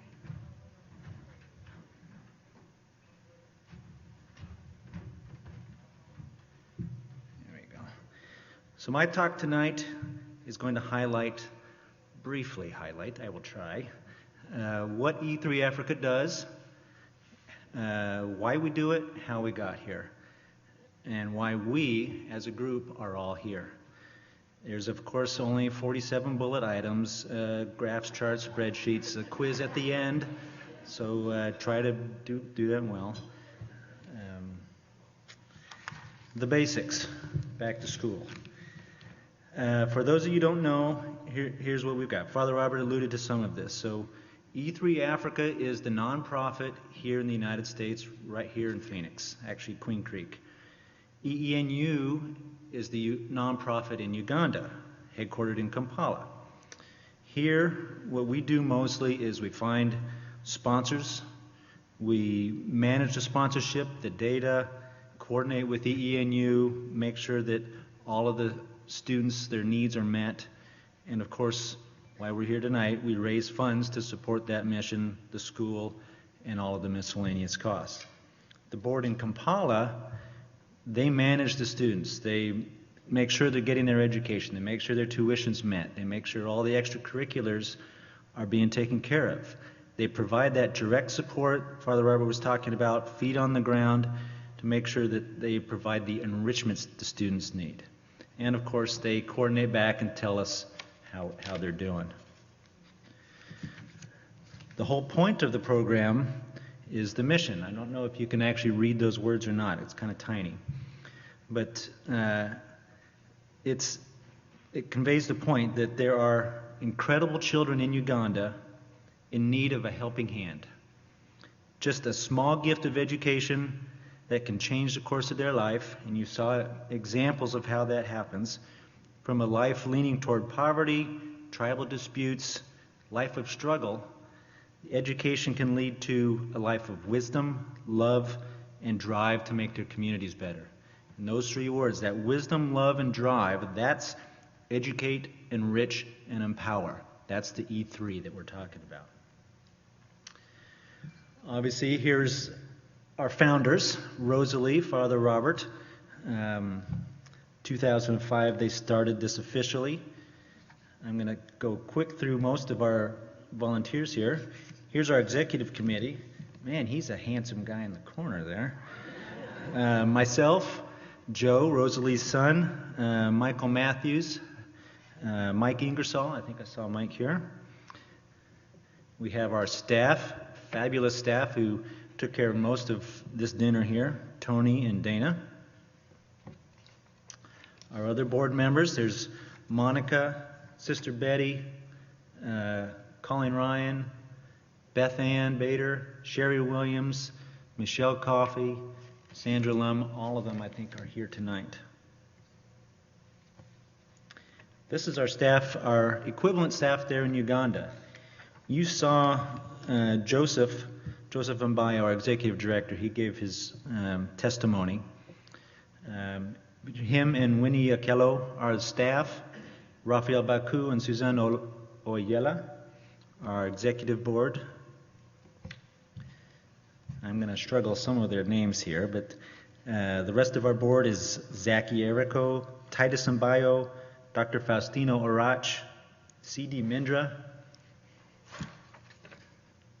We have Moses Okello, Governor Joseph Sell, Sister Susan Claire Dizo, and our volunteers, longtime volunteers, Odudi Carabin and Peter Zaroga.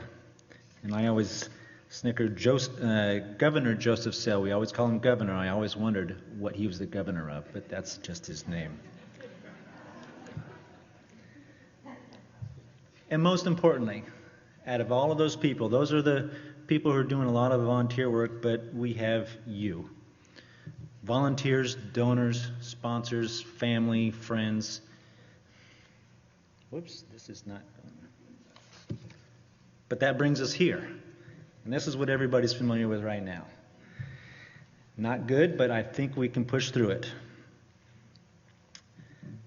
Right now, here's a map that shows where all of our students are.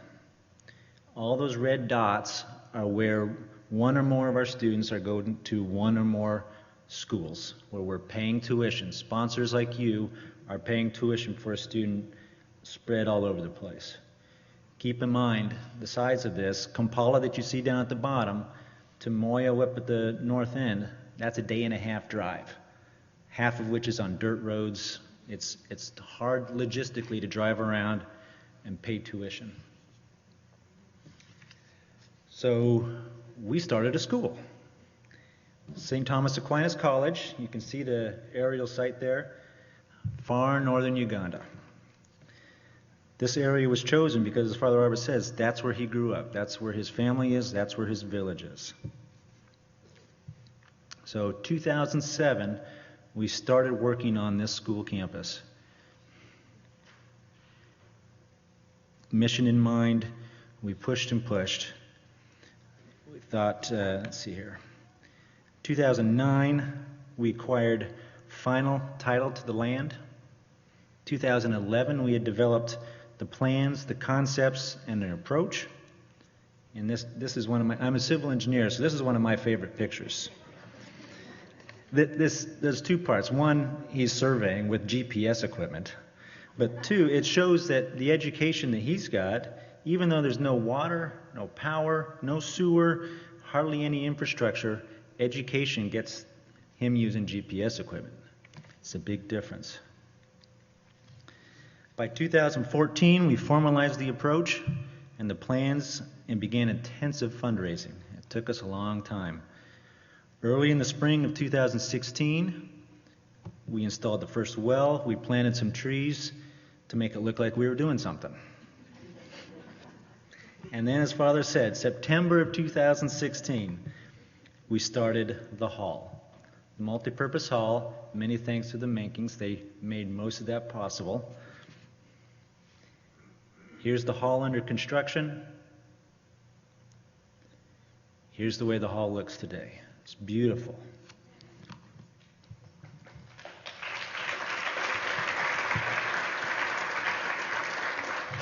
But that's just the start, because after that, we had to get busy. Here's the chapel. There's the chapel. I think Father picked out the blue, didn't you? Here's a kitchen. Classrooms. Sorry, that's a dormitory. One of the boys' or the girls' dormitories. Here's one of our classroom blocks with 2 classrooms inside of it. And another. This too is one of my favorites. Can anybody guess what this is right here? This is the bathroom. Again, as a civil engineer, it's got a fully functional septic tank and leach field and everything. It's really cool. And this is a civil engineering joke, but waste is a terrible thing to mind. So here we are back at the hall, ready for students with all of that constructed as of January of this year. These are some of the guys that we partner with to do this. Local contractor, some of the villagers. I think you can even see Joseph in that picture right there. So February of this year was our grand opening celebration. Mass, dancing, speeches by politicians, all the normal stuff. We had a good time. Here's some of our students, the ones in orange on the left there. Those are some of our recent graduates. So they're the ones that aren't nervous. The ones on the right, the white and the red, are the new students. Those are the 206 students that Father Robert said started at Stace in February. Now you can see those same students in blue, except they're happy that they're not listening to politicians anymore.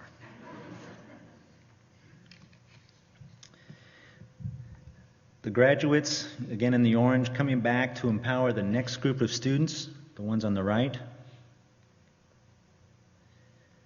all started with the dream. That first step, that touch of grace from God that Father Robert brought, the whisper of hope, and the work of many. And this beautiful campus, beautiful no matter how you look at it. So that's the way it is right now, waiting for COVID to go away so they can come back. So to get some numbers, right here you see as of February, Stace had 206 students total. 75, which is the gray on the top and the orange right beneath it, are paid for through E3 Africa. 58 direct sponsors, 17 are paid for just through general donations. There's 131 students that pay for tuition themselves in that area. There's so much of a demand for education that the kids come on their own, even though we couldn't afford to sponsor them. There's 133 students that are sponsored elsewhere, still direct sponsors, but those are all the other red dots on the map. And there's 43 students who are now going to college, university, trade schools that have graduated from high school.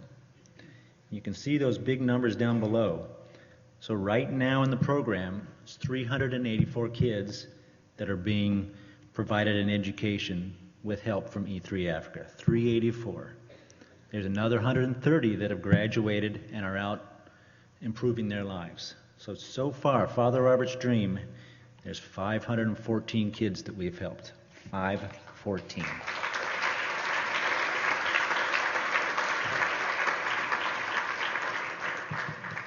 And here they are.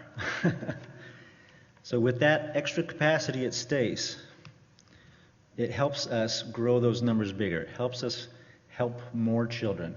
It gets rid of some of the logistical challenges of driving all over the country.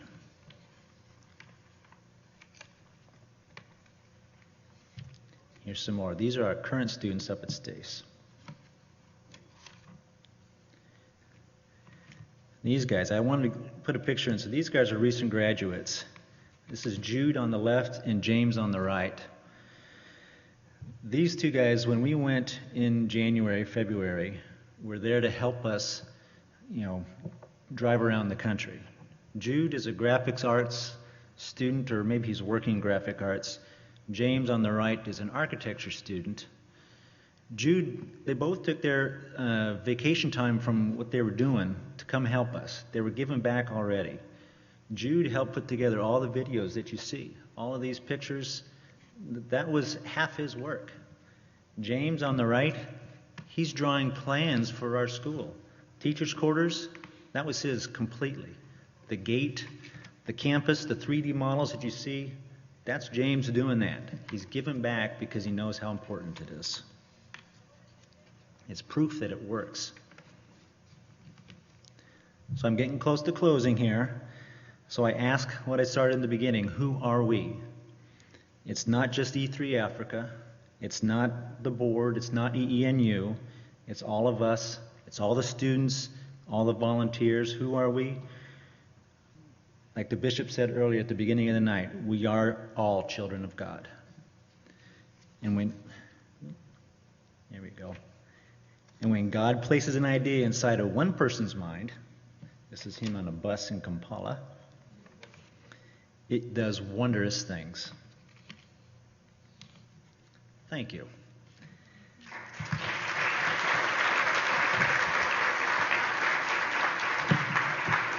So, I promised to keep it short. Hopefully that wasn't too bad. So next, continuing into the future, we have the son of Rosalie. This is Joe Weller. He's our current vice chair. Thank you, Joe. Thank you, Nate.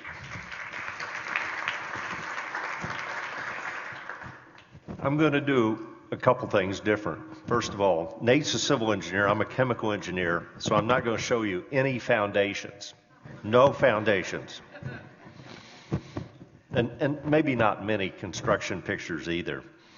I also have to explain a couple of things. There's some terms I'm going to use. When I talk about senior 1, senior 2, 3, 4. Really, we're talking about an age range that runs from junior high up through high school. And toward the end, when you get to senior 6, there's exams. And along the way, we look for kids that maybe are not university bound that we can guide to trade schools. So one of the things that hasn't been said is that we don't just give the E3 kids some education and turn them loose. We look to see, and there's some of them that go on and get trade education instead of university education. It's because of you guys, sponsors, staying with us and helping these kids grow into, to have a job. The other thing I need to explain a little bit is a little bit about the education system in Uganda. Here, you're guaranteed an education on up through high school. In Uganda, maybe you go up to, 6th grade? Government provides up to 6 grades, and I've seen some of the school, and sometimes school's under a tree.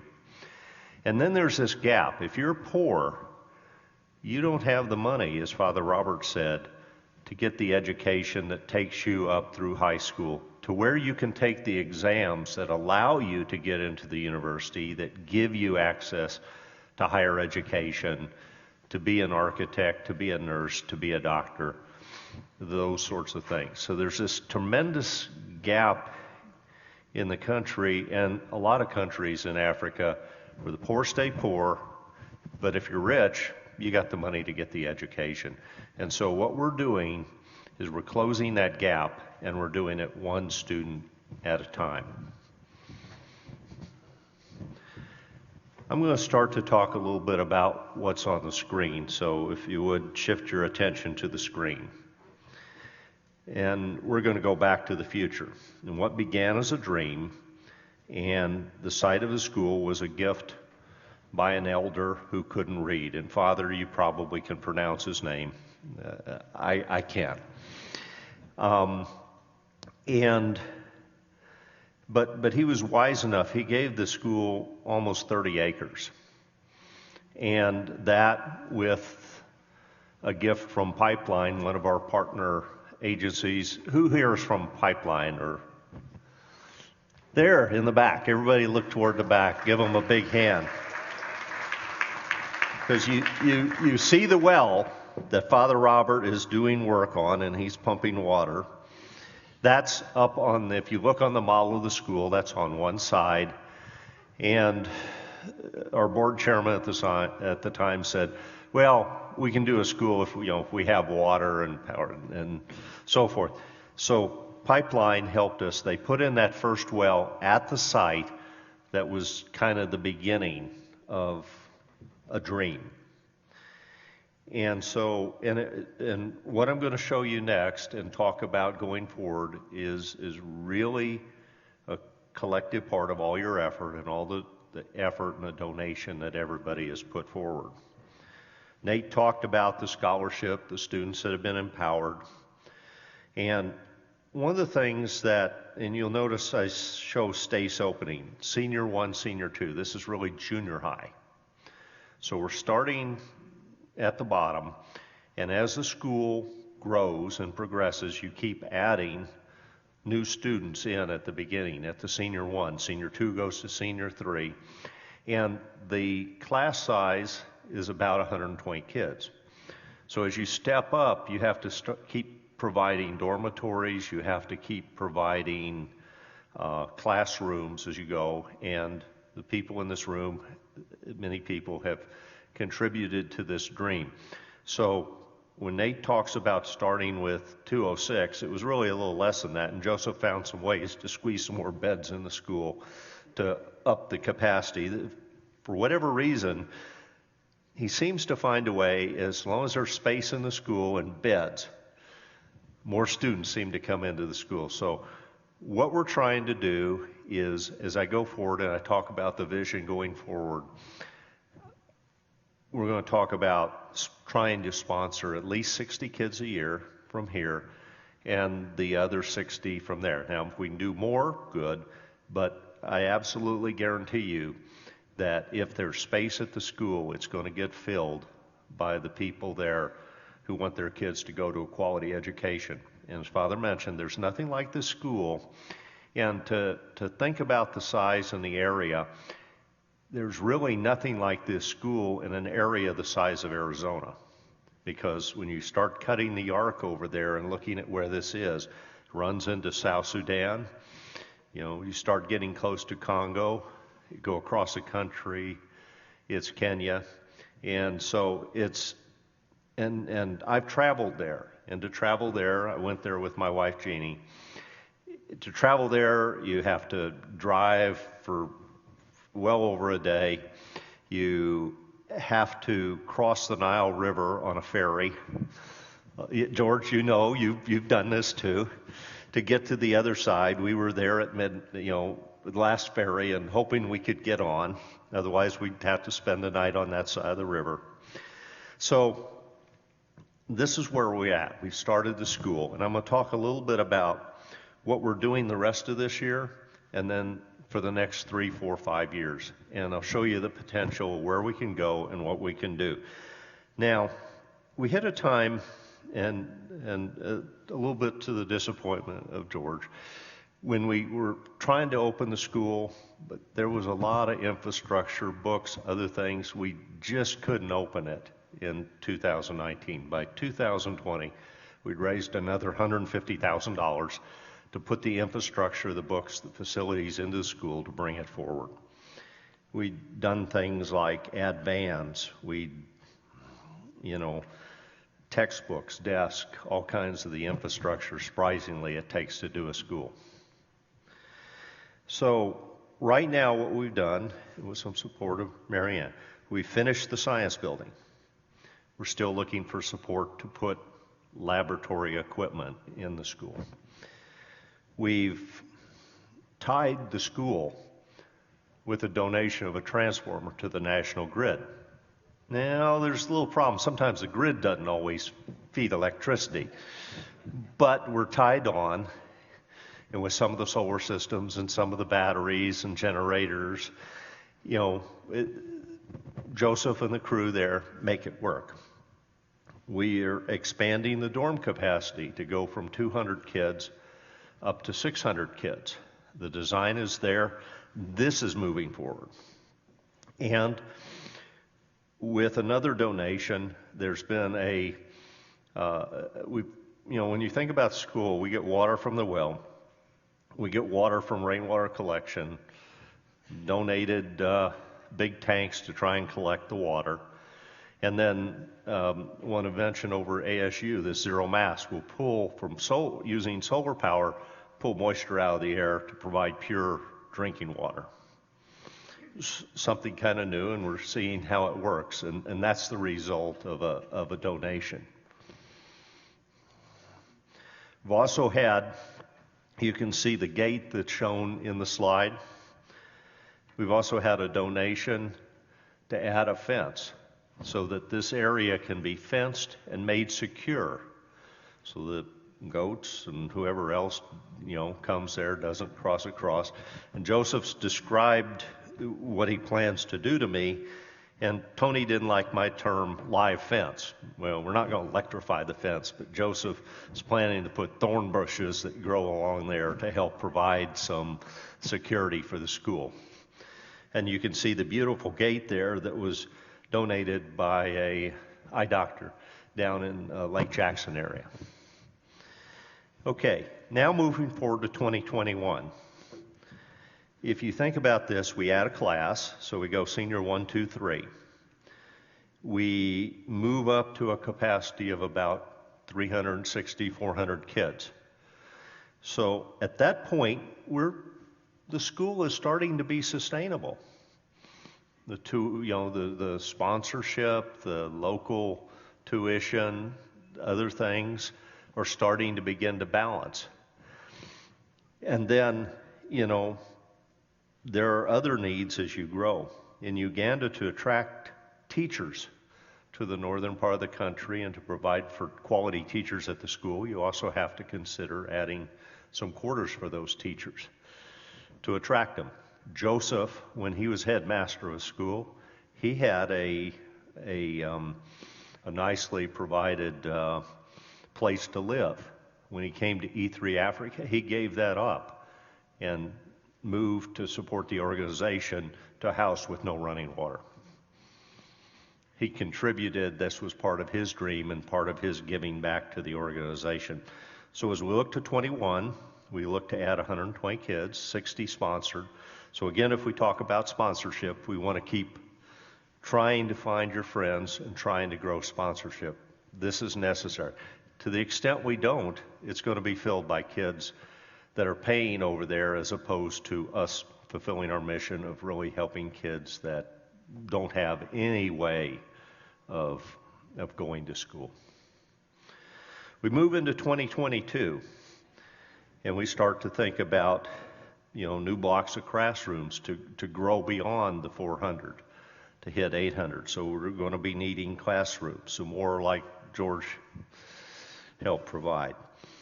And as we go forward, we're stepping up, senior 4. We're starting to plan for dorms for the last little bit to push us up so we can handle senior 5, 6.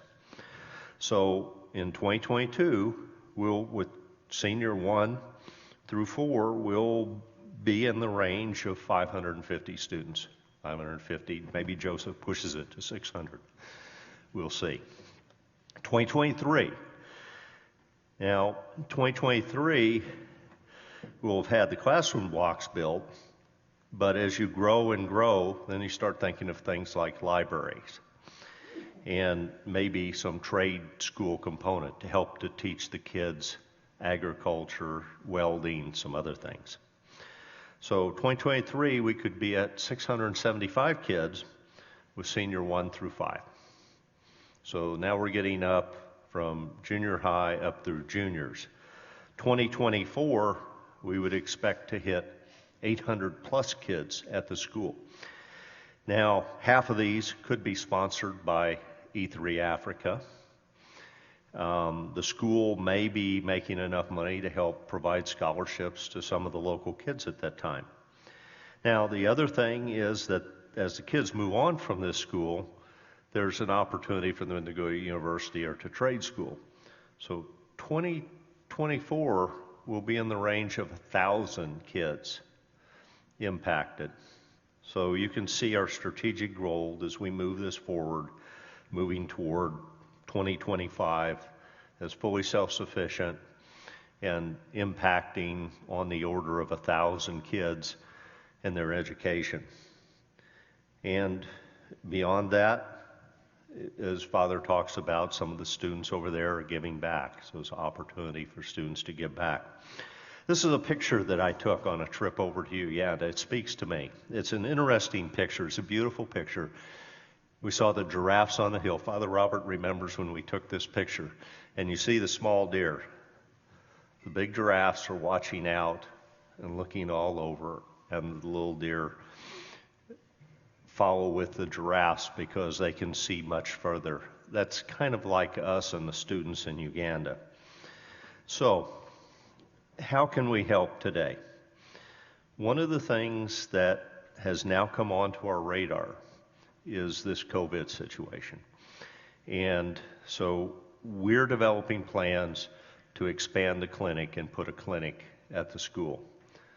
When the school first opened, we were running lots of kids in the van that Mom provided them up to the hospital, all kinds of different things. The health component has now come to some of the front of our thinking, and particularly as we bring the kids back and we start to think about how do we manage 800 kids at a school and coming from all over Uganda with all kinds of different concerns. We need sponsors for the students that we ourselves out of the general funds. There are a number of students right now that would love to have sponsors for, to be supporting them. Also, if sponsors drop out, we provide for them. So we make sure that nobody, when they get into the program, is dropped from the program. So, and then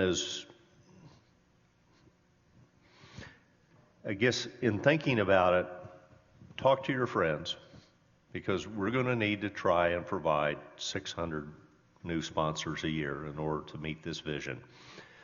Now, Mom was able to get, and Father Robert were able to get 42 just out of St. James Parish.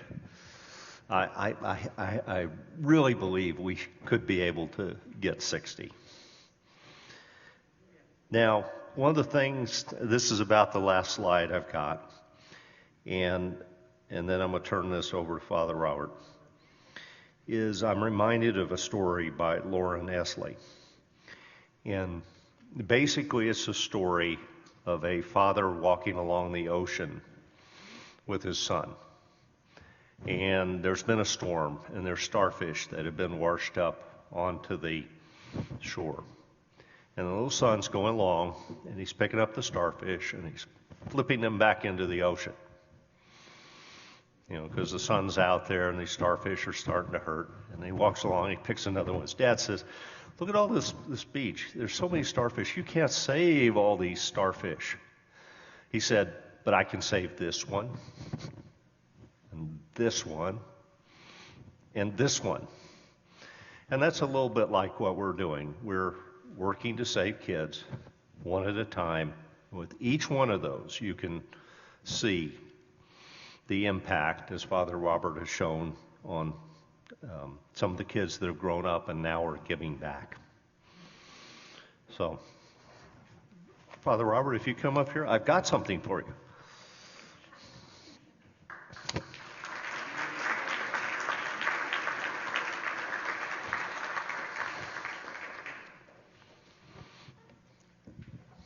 Oh, guess what? It's a donation envelope.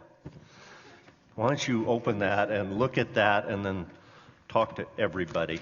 Wow. $1 million. Before I probably proceed, I would like us to acknowledge some of our significant donors, and I will ask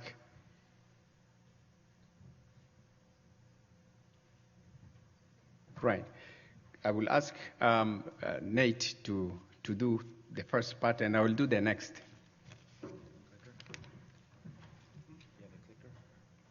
The clicker.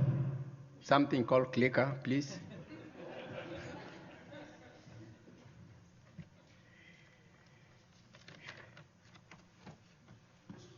Yes, that is called clicker.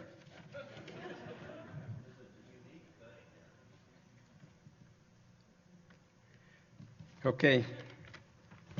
We're so organized here. And as we are doing that, I would like us to recognize the fact that all of you have in one way or the other contributed to the success of what we are celebrating today, in the past, in the present, and even in the future by your very presence here. For those that have not been directly involved until today, by your being here today, you are already a significant contributor to this organization's success, because just think about it. We are in COVID-19 situation, which has locked down all of us. And in spite of that, we are all here. And so that's a big contribution. Now, there are definitely many, many people that we would like to be able to recognize, including those that have made some of the initial contribution that has made it possible for us to be where we are. I would like to take this opportunity to recognize some of them, at least because of some of the things they made possible. For example, the Menkins. The Menkins here were one of the first to actually begin the constructions of many of the initial constructions. So thank you very much, the Menkins.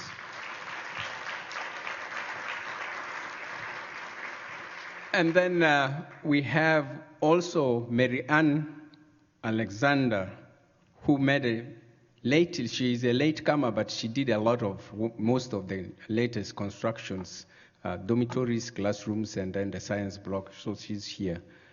Thank you very much.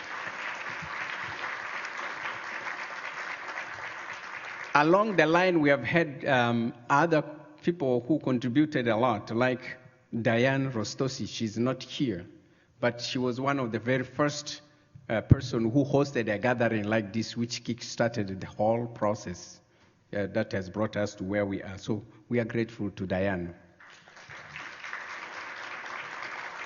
We have someone like Paul Di Giovanni also, who has been contributing. He is the president of Christian Brands. He has been making a lot of contributions. He published my prayer books, which I don't know whether they're here or not, but recently also he contributed to the basketball court. So thank you, Paul Di Giovanni. And then we have, of course, the Wela family that have pitched in many ways to make this organization, especially the constructions, realized. And so we want to thank the Wela family for their contribution. In a situation like this, as the organization, we are trying to get other people recognized. I would like to just mention some of the people that were mentioned before. The Pipeline Worldwide did also initial, they are still collaborating with us in many areas. The teachers' quarters, the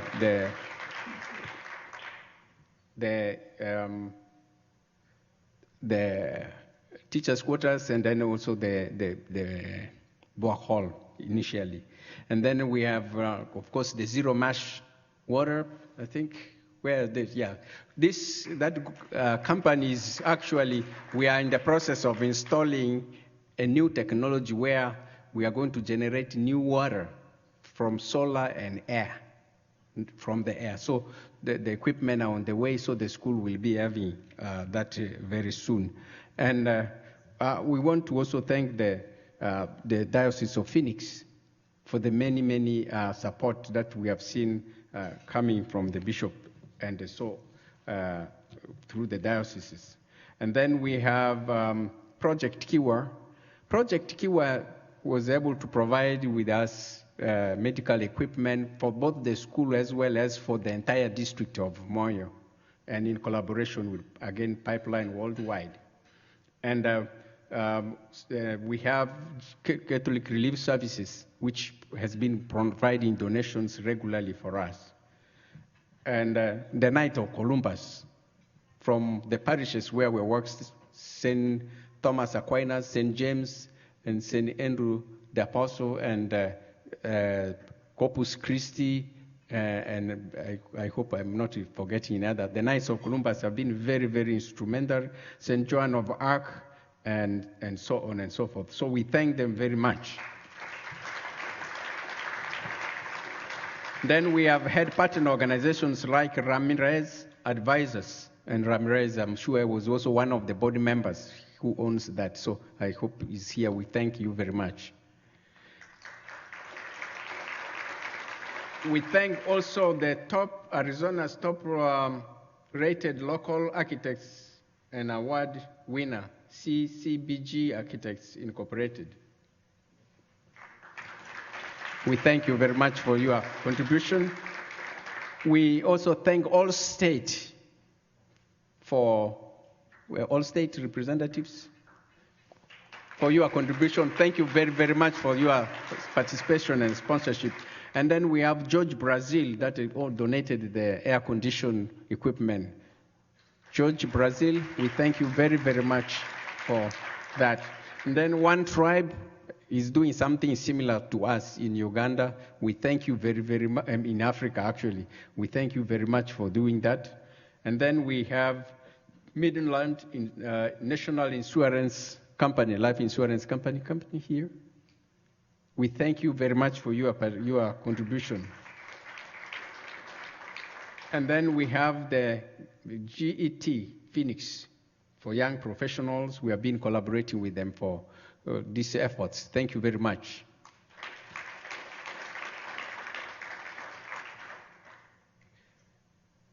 And that is, I think, and you are all recognized, and I'm sorry if I've not mentioned anything. Now, one of the final things that I would like us to do is recognizing the impact of all the little things and big things we have done and where it has brought us, is that you will notice on your tables something like this, the $1 million kind of paper I was given before I came here. So please, I would invite you to pick up those envelopes, and they are ways that you can prayerfully consider if God is calling you to see how you can advance the continuation of this mission.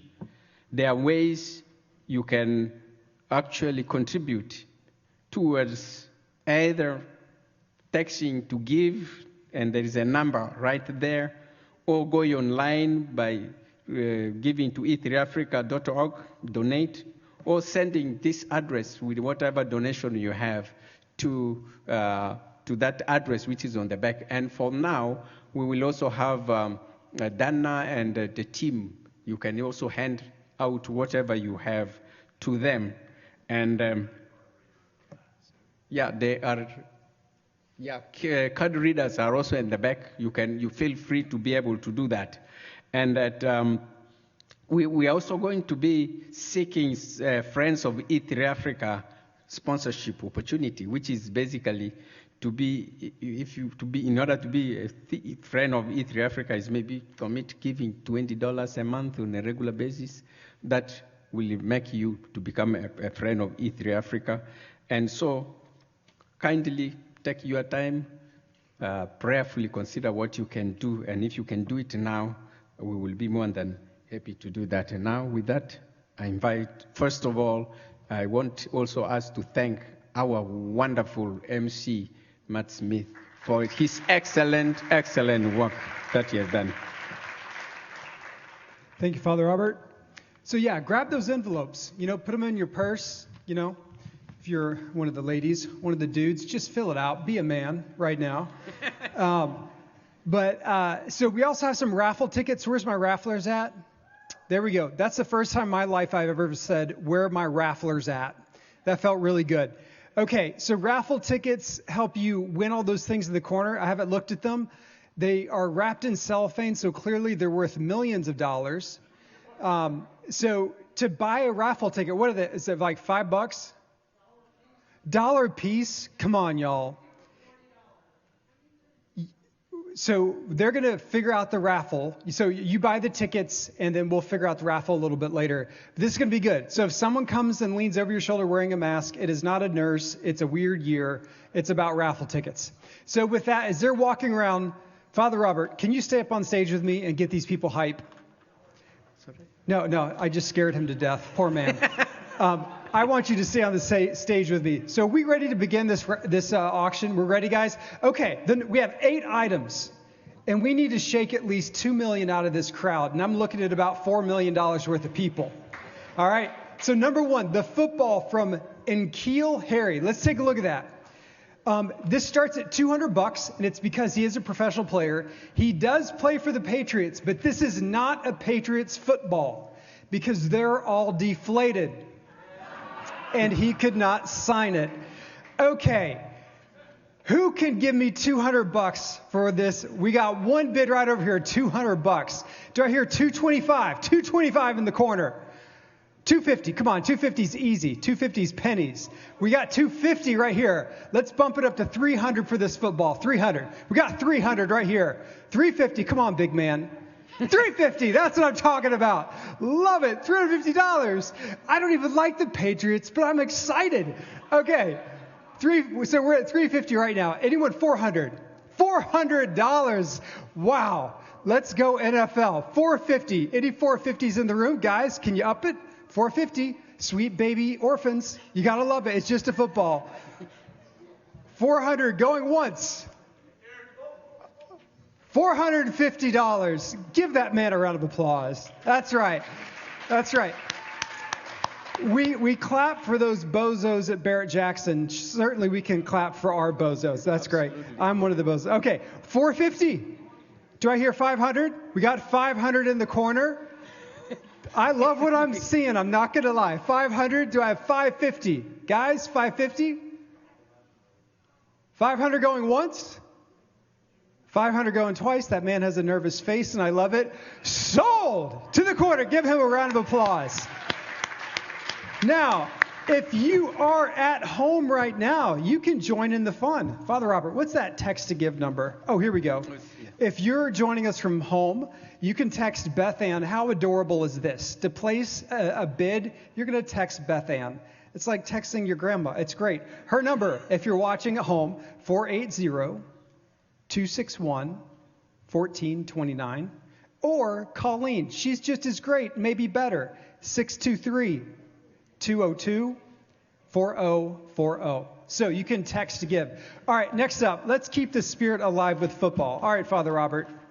This one's from Chase Lucas. He's an ASU player. Mm-hmm. He's going to go pro this year, and this ball's going to easily triple in value. But we're going to start really low at $100. Do I have $100 right here for the Chase football? Awesome. $200 for Chase's football. We got 200 in the corner. That is awesome. How about some claps for these people as the number goes up? All right. Do we have 300 for Chase's football? 300 for Chase's football. Do we have 350? 400. Do I hear 350? 400 in the corner? Come on, man. Daddy Warbucks. Put the hand in the air. 350. A great football for a great organization. Yeah, that's what I'm talking about. Peer pressure at its best. Father, forgive me for I have peer pressured. All right, we're at 350. Do I hear 400? We got 400. Do I hear 450? He's shaking his head. I don't know if I can do this. Someone peer pressure that man. Look him in the eye and say, you can do 400. You can do 400. He's going for the glass of water. It's a sign of stress. All right, 350 going once. 350 going twice. Sold to this man. Awesome. Give him a round of applause. Awesome, awesome, awesome. That went remarkably well. You guys have set the bar high. Now you know what's cooler than being cool? Ice cold. Someone here next summer is going to have an awesome post-pandemic party. It's going to be so cold and so packed. You're going to be the coolest kid on the street. And you're going to say, you know what? Not only do I have a great block party, great house party, I help educate children. And it was sold to me by a man who was voted off an MTV reality show. Like I said, I paid $12,000 for mine, okay? If your house has air conditioning that's 15 years or older, your Freon's no good here, okay? You're going to have to do it. So the question is, do you do it now or do you do it later? This is a 14 SEER, extremely high architect. Where's my architect? Right here. You know all about it. It's all about efficiency. Extremely efficient. So you're going to save money on a month-to-month basis by installing this now. There is no way to go wrong here. Okay, we're going to start the bidding for the George Brazil air conditioner at $5,000. Do I hear $5,000? $5,000. Excellent investment. We have $5,000. You're going to throw a great party. I can guarantee you that much.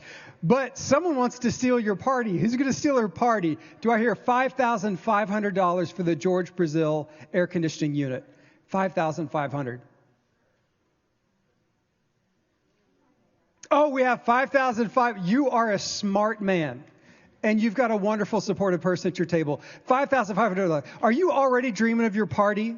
People complimenting you and say, you know, I love it 72 in here. You must be a trillionaire. And you'd say, yes, I am. And I help children. $5,500. Do we have $6,000? The value of this is $9,000. This guy is stealing this air conditioner from all of you. Do I have, what are we at? Are we at 6,000, Father Robert? Okay, do I have $6,000? $6,000. We're at 5,005. We're at 6,000 right here. I think I love you both.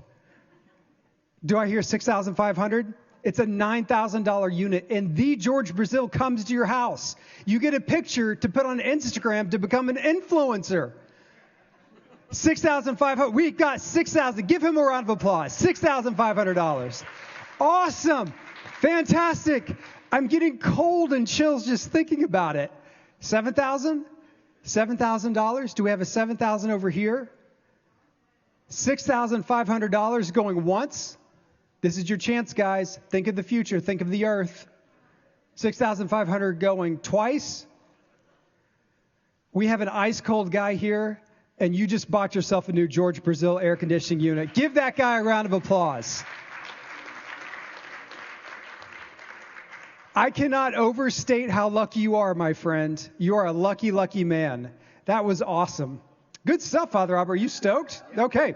All right. Let's do something on the way into the spectrum. Who wants some adorable pottery? Okay.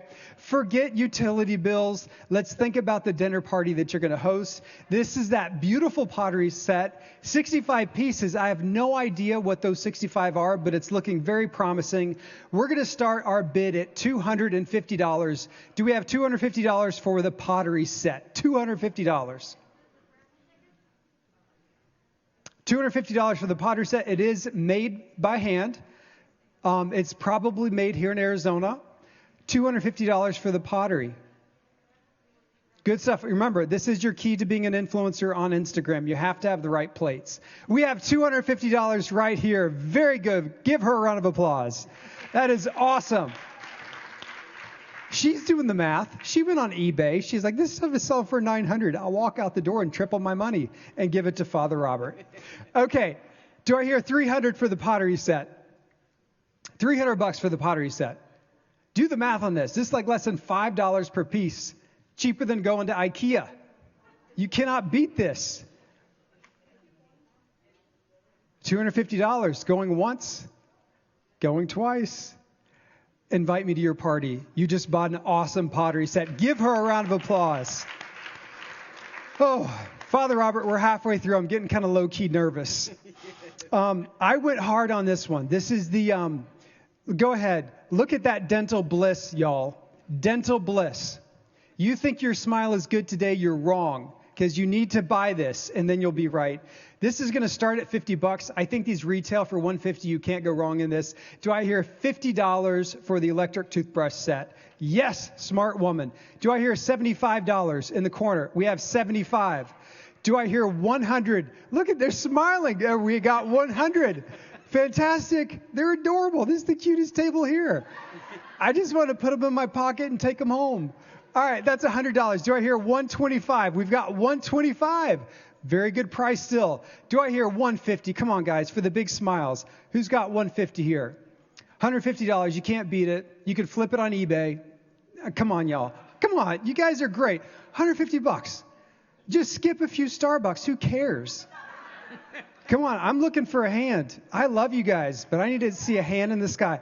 $150, we're going to build schools. Oh, we got $150 in the corner. She jumped and stole your toothbrush. I love that woman. We've got $150 for the Sonicare. Do I hear $175? She gave me a stank face.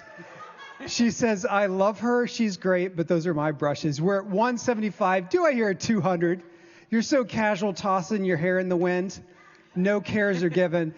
$200? You think you could do it? $200. Clap for that woman. Of course, we're doing nothing but picking fights for the greater good. $2.25, $2.10.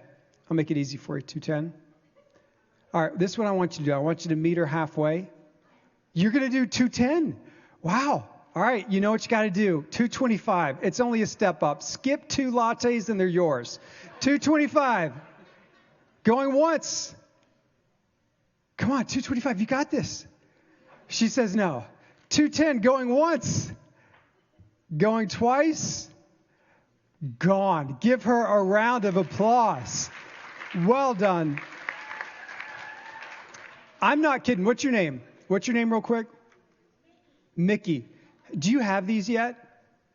Or have you ever used one of these before? Changes your life, Mickey. We need to spread the word about Jesus, E3 Africa, and those toothbrushes. Okay, now for the most interesting, quirky, bizarro gift of the night. For the pet owner for the parent who doesn't like his son, we're going to throw some balls and it's going to be great. We're going to start the bidding at $50. Kids in the corner, do I hear $50 for this? 50. Whoa, we got 50 over here. She wants it. She wants it bad. Do I hear 75 for the ball launcher? 75. I don't even know what happened here. I'm assuming he's going to pay for you, but I'm sticking with 75. 100. Do I hear 100 for this? This is so much fun. Perfect. This guy's like, why do I need one football when I can have 5 of these? All right, $100. Good choice. I like this guy. Do I hear 125? We got 125. If you dislocate her shoulder, I'm going to punch you in the alley. $125. Do I hear 150 for the ball launcher? 10 feet, 20 feet, 30 feet. You pick and throw. Wait, did we say 150? Are we at 150? I already forgot. Yeah, I'm not good at this. 150 right here. Well done. We got 150. I think we could go right up to 200. Who's got 200 for this? This is fun. Super fun. Super cool.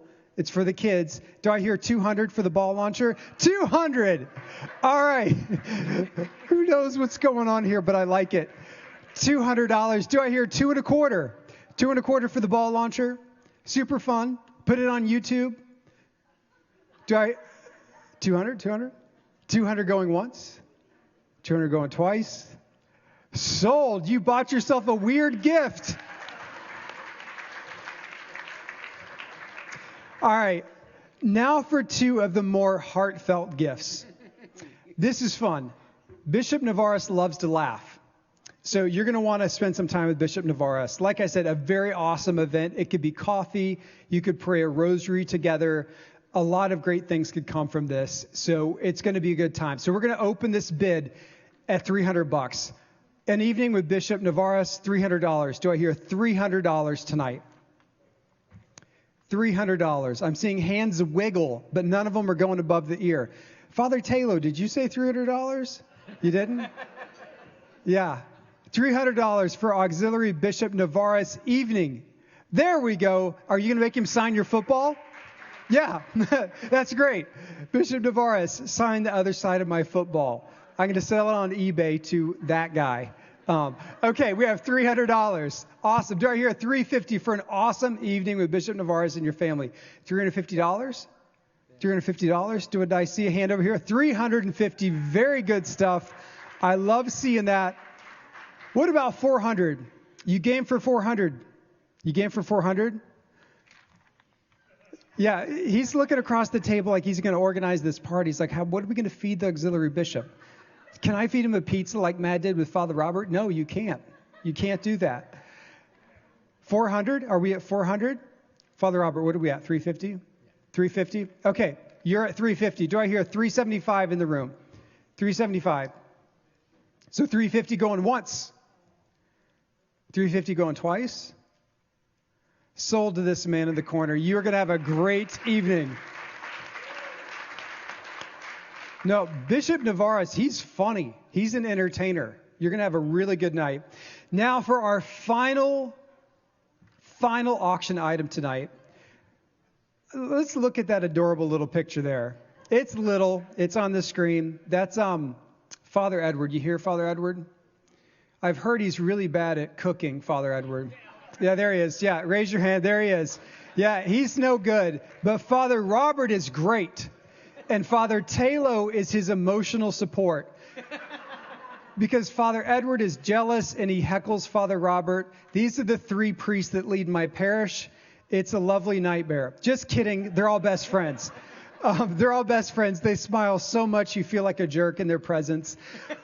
If you want a good time, it's when Father Robert introduces you to Uganda by way of flavors and stories and his company. This cannot go wrong. At our Parish St. Andrew the Apostle, we have an awesome thing called the Multicultural Festival, where over 50 different parts of the planet come together, all within our parish, to represent their country. So we have the Ugandan table, we have like the Iraqi table, we have the Israeli table, and all of us enjoy food from one another's country. My favorite booth is Uganda. It's always delicious. So if you love the culinary world, you cannot go wrong with this. And Father Robert, you're an excellent priest. I hear you're above average cook. Yeah. You're above average? Yeah. Give us a glimpse. Like, what are some of the things you're going to prepare? The worst thing I prepared was water. I burned it. He burned water? Yes. Listen, if you burn water, you can't bring it out of the sky with your solar system. So you need to up your skills. Just kidding. I know he's a good chef. So this is Dinner with Father Robert. It's going to be great. It's going to be life-giving, and you're going to love it. And we're going to start the opening bid on this at $500. $500 for an awesome night with Father Robert. Do I hear $500? We have $500 here. Do I hear $600? We've got $600. Round of applause for these people. $700. Awesome. $700. Do I $800? Very, very good. A lot of love in this room. Do I hear $900? This is a great night. You can't beat it. These are adorable waves, and I think that they're throwing their hands in the air. We're at $800. Do I hear $900? This is great. $900. We have $900 in the corner. Round of applause. Remember why we're here. Eddie Johnson said, teamwork makes dreams work. What a greater way to celebrate a night with Father Robert for the children in Uganda. You cannot beat this. We're at $800. Do I hear $900 for this night? Wait, we're at $900. Okay, what's going on? You guys are throwing numbers in the air. You need to quit that. Either point to someone. Don't give me a new number. Do I hear $900? There we go. Thank you, Table 7. We're at $900. Father Robert, the more expensive it gets, the better your food has to be. Okay, so at this point, you need to bid on that online auction on how to be a better cook. Okay, do I hear $1,000? Oh, we have $1,000. That is awesome. Awesome. Love it. Do I hear $1,100 for this auction for Father Robert? Do I hear $1,100? There's $1,100 in the room. Yes! Don't mess with that, man. $1,100. Awesome. Let's bump it up to $1,300. $1,300 to change the world for a great night. $1,300. Awesome. So good. $1,300. Do I hear What's going on here? These two are so 1,400. You're down for 1,400. Okay, good. That's awesome. She got so excited she stood on top of him. That's $1,400. Do we have $1,500? $1,500 for an unforgettable night. Do we have $1,500? What about $1,450? $1,450. All right. Let's look. 15. Wow. I love the love right here. We're at 1,500. And at this point, it's man versus man. This is like a duel of life. And I love this. Do we have 1,600? 1,600 for 8 friends for an unforgettable night. There we go. We've got it. We've got it. Father Robert, how are you feeling right now? I'm feeling airy. You're feeling really excited and humbled. Whatever he said is not true. He's feeling nervous because this is getting expensive, and he's thinking, what am I going to do? Okay, so what's our number? We're at 1,500 or is it 1,600? 16. We're at 16? 1,700. Do we have 1,700 in the room? 1,700 for an unforgettable night. 1,700. All right, 1,600 going once. 1,600 going twice. $1,700. That's pretty awesome. $1,700. I like the way that man bids. We're going to Barrett Jackson together, buddy. You're going to buy me a hot rod.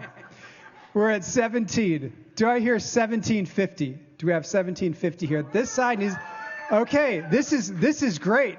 1,750, 1,800. Come on now. Come on, dude. You got it. You know you have it. Father Taylor, stare into his eyes. Do something. 1,800. All right. This is how we're going to finish. You both have an option to go 2,000. Okay? The first hand in the air, we're going to call it at 2,000. Okay? We have 2,000. Okay. Okay. Okay. So 2 dinners, 8 people each, 2 nights, each for $2,000. First of all, let's just pause for a minute and get the feels. That is a lot of kids you're helping, and I think that is eternally cool. Now, Chef Robert, can you do it twice? Absolutely. Yes! Sold! Sold! Yes! Clap for these guys. Clap for them. Awesome. Yes. That is so cool. Wow, that went better than I thought it would. I'm blown away. I was a little nervous because that ball flinging thing, and then the toothbrushes, I'm going to kind of cry. All right, do we have some raffle winners? Do you want to come up and read for the raffle winners? Come on up on stage. Watch your step. Come around. I don't want you to face plant. Nothing worse than physical injuries at a church event.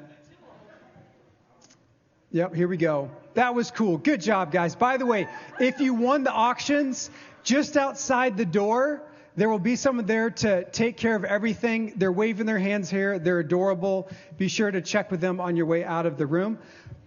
Why don't you guys use this here for the raffle winners? And another round of applause for our auction people.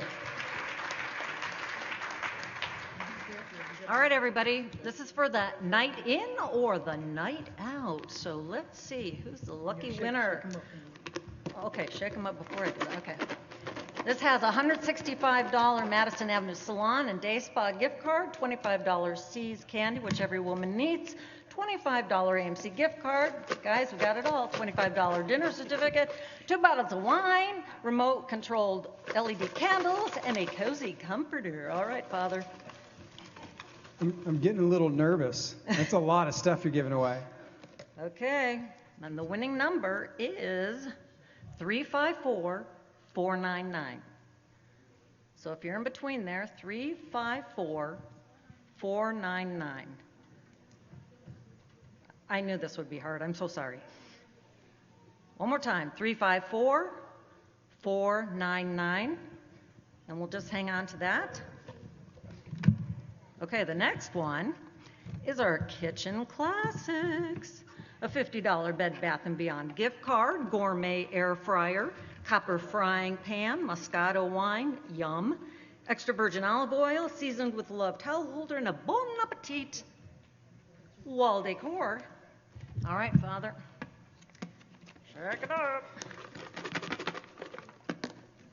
All right, dig around there.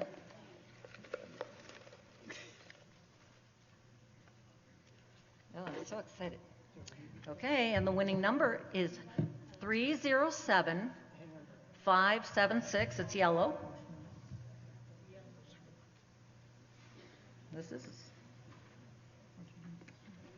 I've only done one, honey.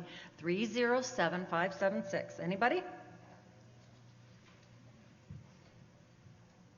Okay, it's yellow, 307576. So if it is within the beginning and ending number, this is the kitchen.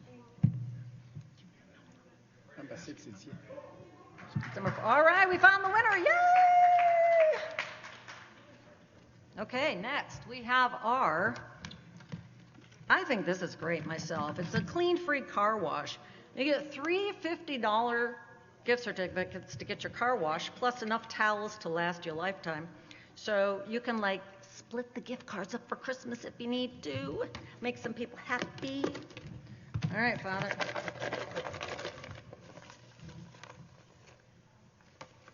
And the magic number is, it's a blue ticket, 354937. 354. Oh, we have a winner. All right. Okie doke. 354937. Yes, she's a definite winner. All right. Okay, coffee, anyone? Oh, wait a minute. I'm reading the wrong side. It's Halloween. All right, let's see what we got. Halloween basket here. It is a $25 Michael's gift card. Okay, this is special, you folks. You don't know this, but Father Robert donated a bottle of Uganda Waragi. I have no idea what that is. Dry gin. Okay, some gin from Africa. Awesome. All sorts of fun Halloween stuff. And the winner is... All right. 354870. 354870. All right. And now we have flower pot of gift cards. Oh, yeah. Okay, we got a $55 Massage Envy gift card, $25 Happy Dining gift card, $25 movie card, Chick-fil-A, $15 Starbucks, and a $25 Bed Bath & Beyond. It's blue, and it is 354835. All right, 354835, yeah. Yes? All right, way to go. Okie doke, we have 2 left. This one is for our Christmas basket. And if I could open it, it would really help. All right. All right, Father Robert, where's it around there? Okay. And the winner of this fun time in Old Town tonight, got all sorts of goodies. We got a lot of gift cards. 354614. 354614.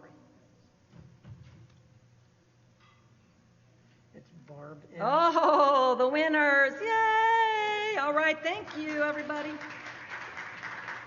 And last but not least, spa time. All right. Here we go. $55 Dolce Salon, $25 Bath & Body Works, $15 Starbucks, and all sorts of good stuff. And the winning number, it's yellow, is 307886. 886? Yes? Is it you?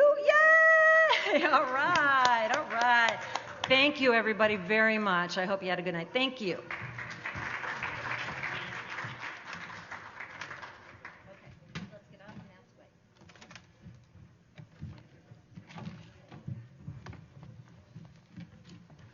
We need to get this.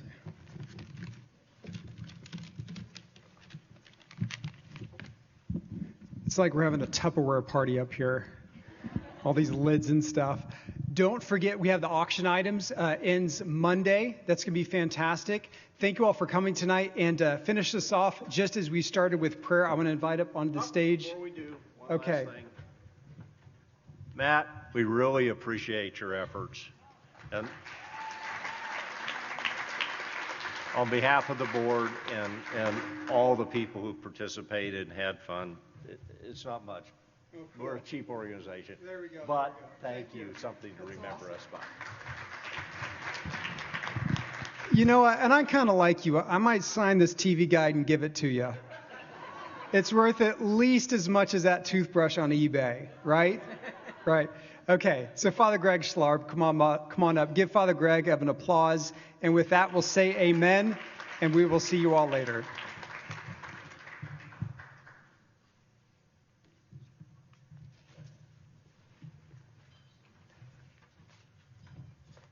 Robert wants me to say something. I have 6:15 Mass, so that's what I'm going to say tomorrow morning. I am the unique African brother of the Diocese of Phoenix. I grew up in South Africa, and so Robert calls me his African brother, continually invites me to this.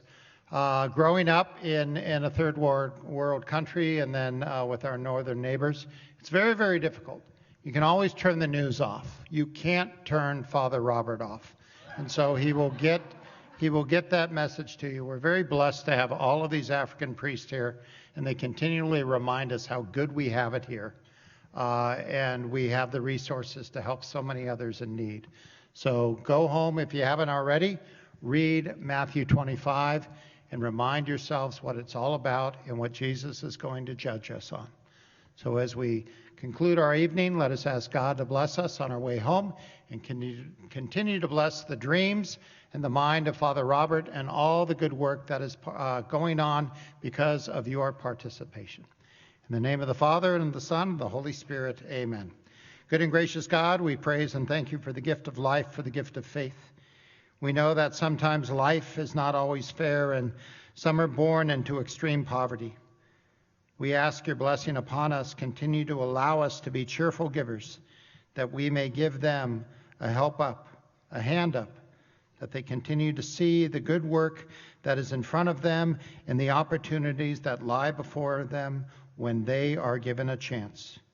We are those people who can help with that. And so bless us in our generosity, bless the students that are helped this evening, and continue to bless the good work done by E3. And we make this prayer through Christ our Lord. Amen. The Lord be with you. May Almighty God bless you, the Father, the Son, and the Holy Spirit. Go and drive in peace. Thanks be to God.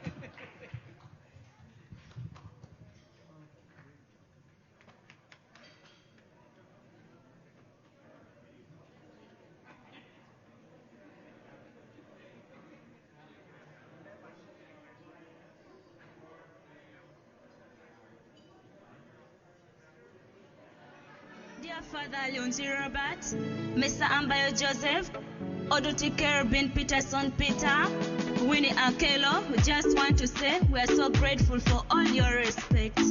Bye, Juliet. I said, why now?